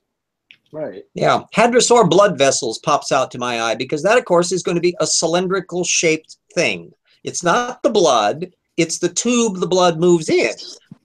And it's it's a very different kind of a thing. If you get a Lagerstätten class deposit, you can see some of these things. Duh. The way I kind of look at it, and I think this is the correct way of looking at it. Imagine a coax cable, right? And you take out all the inside of the coax cable, and you just have that outer rubber. Right. That's all they found. They didn't find any of the. They didn't find the actual whole vessel where it contained what we normally find for a blood vessel. It's just that outer shell. Like I said, with the bone marrow thing, you're finding, you might find hemoglobin, you might find certain proteins, but you're not going to find intact, usable bone marrow or DNA. Penguin feathers, I love that. 36 million years old. Excuse me, we have feathers that are preserved in amber that are millions of years, double that. They're all the way back into dinosaurs, and on top of which we also actually have the transitional forms of feathers that have been preserved in amber too. Ha ha. Yeah, I don't know what the argument is here. It's basically this is they're telling students, look, at this stuff shouldn't last this long, but don't give them any idea of why it does. I don't know the one. I think we're gonna have to call it about quits. It's 5:30. Well, do we all have fun? I think we've gone on enough. Are you guys good to go? Oh my God, that's just wearing on you. I mean, this is some shitty ass stuff. But absolutely. But we are going to tackle the videos eventually. Absolutely yeah, predictable that you have legions of new breed young Earth creationists, and intelligent designers do the same shtick, who read material secondarily that they never fact check. They compile new little books, gleaned from somebody else's research parasitically, and this stuff goes on like a telephone game. It never stops, so don't be surprised. Yeah, and we saw Paul the other night, right? That's kind of the new breed. They just accept this, but they don't even bother to look to see if it's legit or not, right? Well, he's not a new breed. He's at that lower echelon of kind of vague, squishy one, the ones that tend to do smorgasbord approach. But Paul's below even that. That he's operating at a level where he really kind of gleans little nuggets, like basically talking points, and then that's as far as he goes with it. And when you press it on him, he says, "Well, I don't really have an opinion one way or the other." Well, then why did you bring it up? I know, that was really weird, wasn't it? I really do. I don't know what I think is worse. Somebody who actually sits there and asserts the Earth is young, or somebody who just pulls this, oh, I'm just agnostic on it. It's like, he's the most I hate to bring it up, unopinionated man I've ever seen. I hate to bring it up, but I'm going to do it because live chat's going to get me on it, but I don't care. It's no different than people saying, I think the universe is without God. There's no gods in the universe, but I'm only going to have a lack of belief when it comes to my burden of justification. Same shit, people. It is logically in the same category, yeah. And too many people have that kind of squishiness in there, in the same way that you have generic theists that believe in God. Well, which God did you have in mind? Well, God. And at that point, you know, you go, bye. When you figure out what it is you think, then come back to us. All right, I got a video to watch here that just came out. I'm gonna go check that out. Yeah, and I need to eat. Ozzy had a video that I want to go check out. Plus, I'm trying to make one myself. I'm kind of writing a script. I don't know. I got a couple more questions. I got to get 10 questions. 5 was easy, but I want to try to do 10. But there's just 5 things about atheism and Gnosticism people always start bringing up. And I have this one guy, a friend of ours, Jim. He wants to challenge me later on tonight, maybe. Or tomorrow or the next day, maybe tonight on the Great Day Community channel, to talk about when I say you don't have to be an atheist or a theist, you can be neither one, and he disagrees. So he wants to have a conversation with me, and I'm more than happy to. But if we do that, we'll do it on the Great Debate Community later on tonight if he's available. Well, and if you're free on Wednesday at 5 p.m., my Evolution Hour is going to be on the possible adaptive roles of religion in the human cognition system. And Jackson Weed, I think, is going to be involved in that. You could drop in. Anybody else that wants to show up. Yeah, because kind of thing. You think religion, you think is a byproduct or just something of evolution? I think there's an evolutionary reason why we come up with religions, and that it has a scorched earth defense property that can run off the rails, but it's something that fits in a great deal with a lot of different dynamics, partly as a spandrel. Remember, my short definition of religion is it's a neotenous spandrel that is sustained as a scorched earth defense. Interesting. Yeah, it's kind of like a personification of fear and hope. Yeah, toss me like, it has aspects of that, yeah. But it has much deeper roots. Well, we'll go into all that. So show up for everybody know about the Evolution Hours. I don't make any promises when it comes to other hangouts because there's always a lot going on. But if I try to drop in, like I had the other night, Rational and Discourse. If you guys know him, he's been around a while. He just had a hangout, and he was like, hey, just have a hangout. It was me, it was Iseth, which is Logic's wife, and a few other people, and it was fun. So I mean, I get a lot of invites. I can't really join all of them, but I like going to other hangouts. I don't like having to do my own all the time. You know. Well, I'm just in this gig here, trying to do it on a weekly basis and on subjects. Ideally, some of these things pop up. Jackson Weed actually suggested that as a conversation thing, and so some of them I do in reaction to people that have been brought up, and I think that's a good thing to do. And I like to have the interaction online about it. Yeah, well, I have the Sunday show, but that's kind of a culmination of things throughout the week, and just I don't have really. I mean, I do things like this, which is the Debunking Evolution, but this is where we just get a bunch of people together and just talk shit about this stuff. That's all it really is. I mean, I'm not expecting people to get like, scientific education out of all this, right? But if they ever want to, like one thing I do think I do a little bit about is the radiometric halos, right? So if people are confused on that particular argument, that's one argument I do know pretty well. So. Excellent. Anyway, I think it's 1:35 a.m. in the morning for all right, me, go to bed. Probably time I should go to bed. Thank you very much. Yeah, we are wrapping it up. Thanks, Truss. Thanks, David. Thanks, James. Thanks, Tony. Thanks, Tom. Well, by the way, I do have a little bit more rum left, but I'm going to be saving that for next week because it's kicked my ass. But I enjoyed that rum and Coke night. Thank you. Tyler Durden and I'm Moose on iced tea here. Oh no, I had a rum and Coke night. It was fun, but it takes a lot out of me. I'm not as like resilient as I once was by drinking. Yeah, he was doing sign language at the end of the night and flipping everyone off. Yeah, I was doing backflips, and I don't know. It's I have a more resilient metabolism, but I'm not human, so what the hell? All right, so everybody say good night. Thanks for watching. If I do have that another hangout tonight, it'll be on their channel. Yeah, again, I put a reference up to it in the chat there, and anybody everybody subscribe to me. There you go. Subscribe to James, and we'll see you.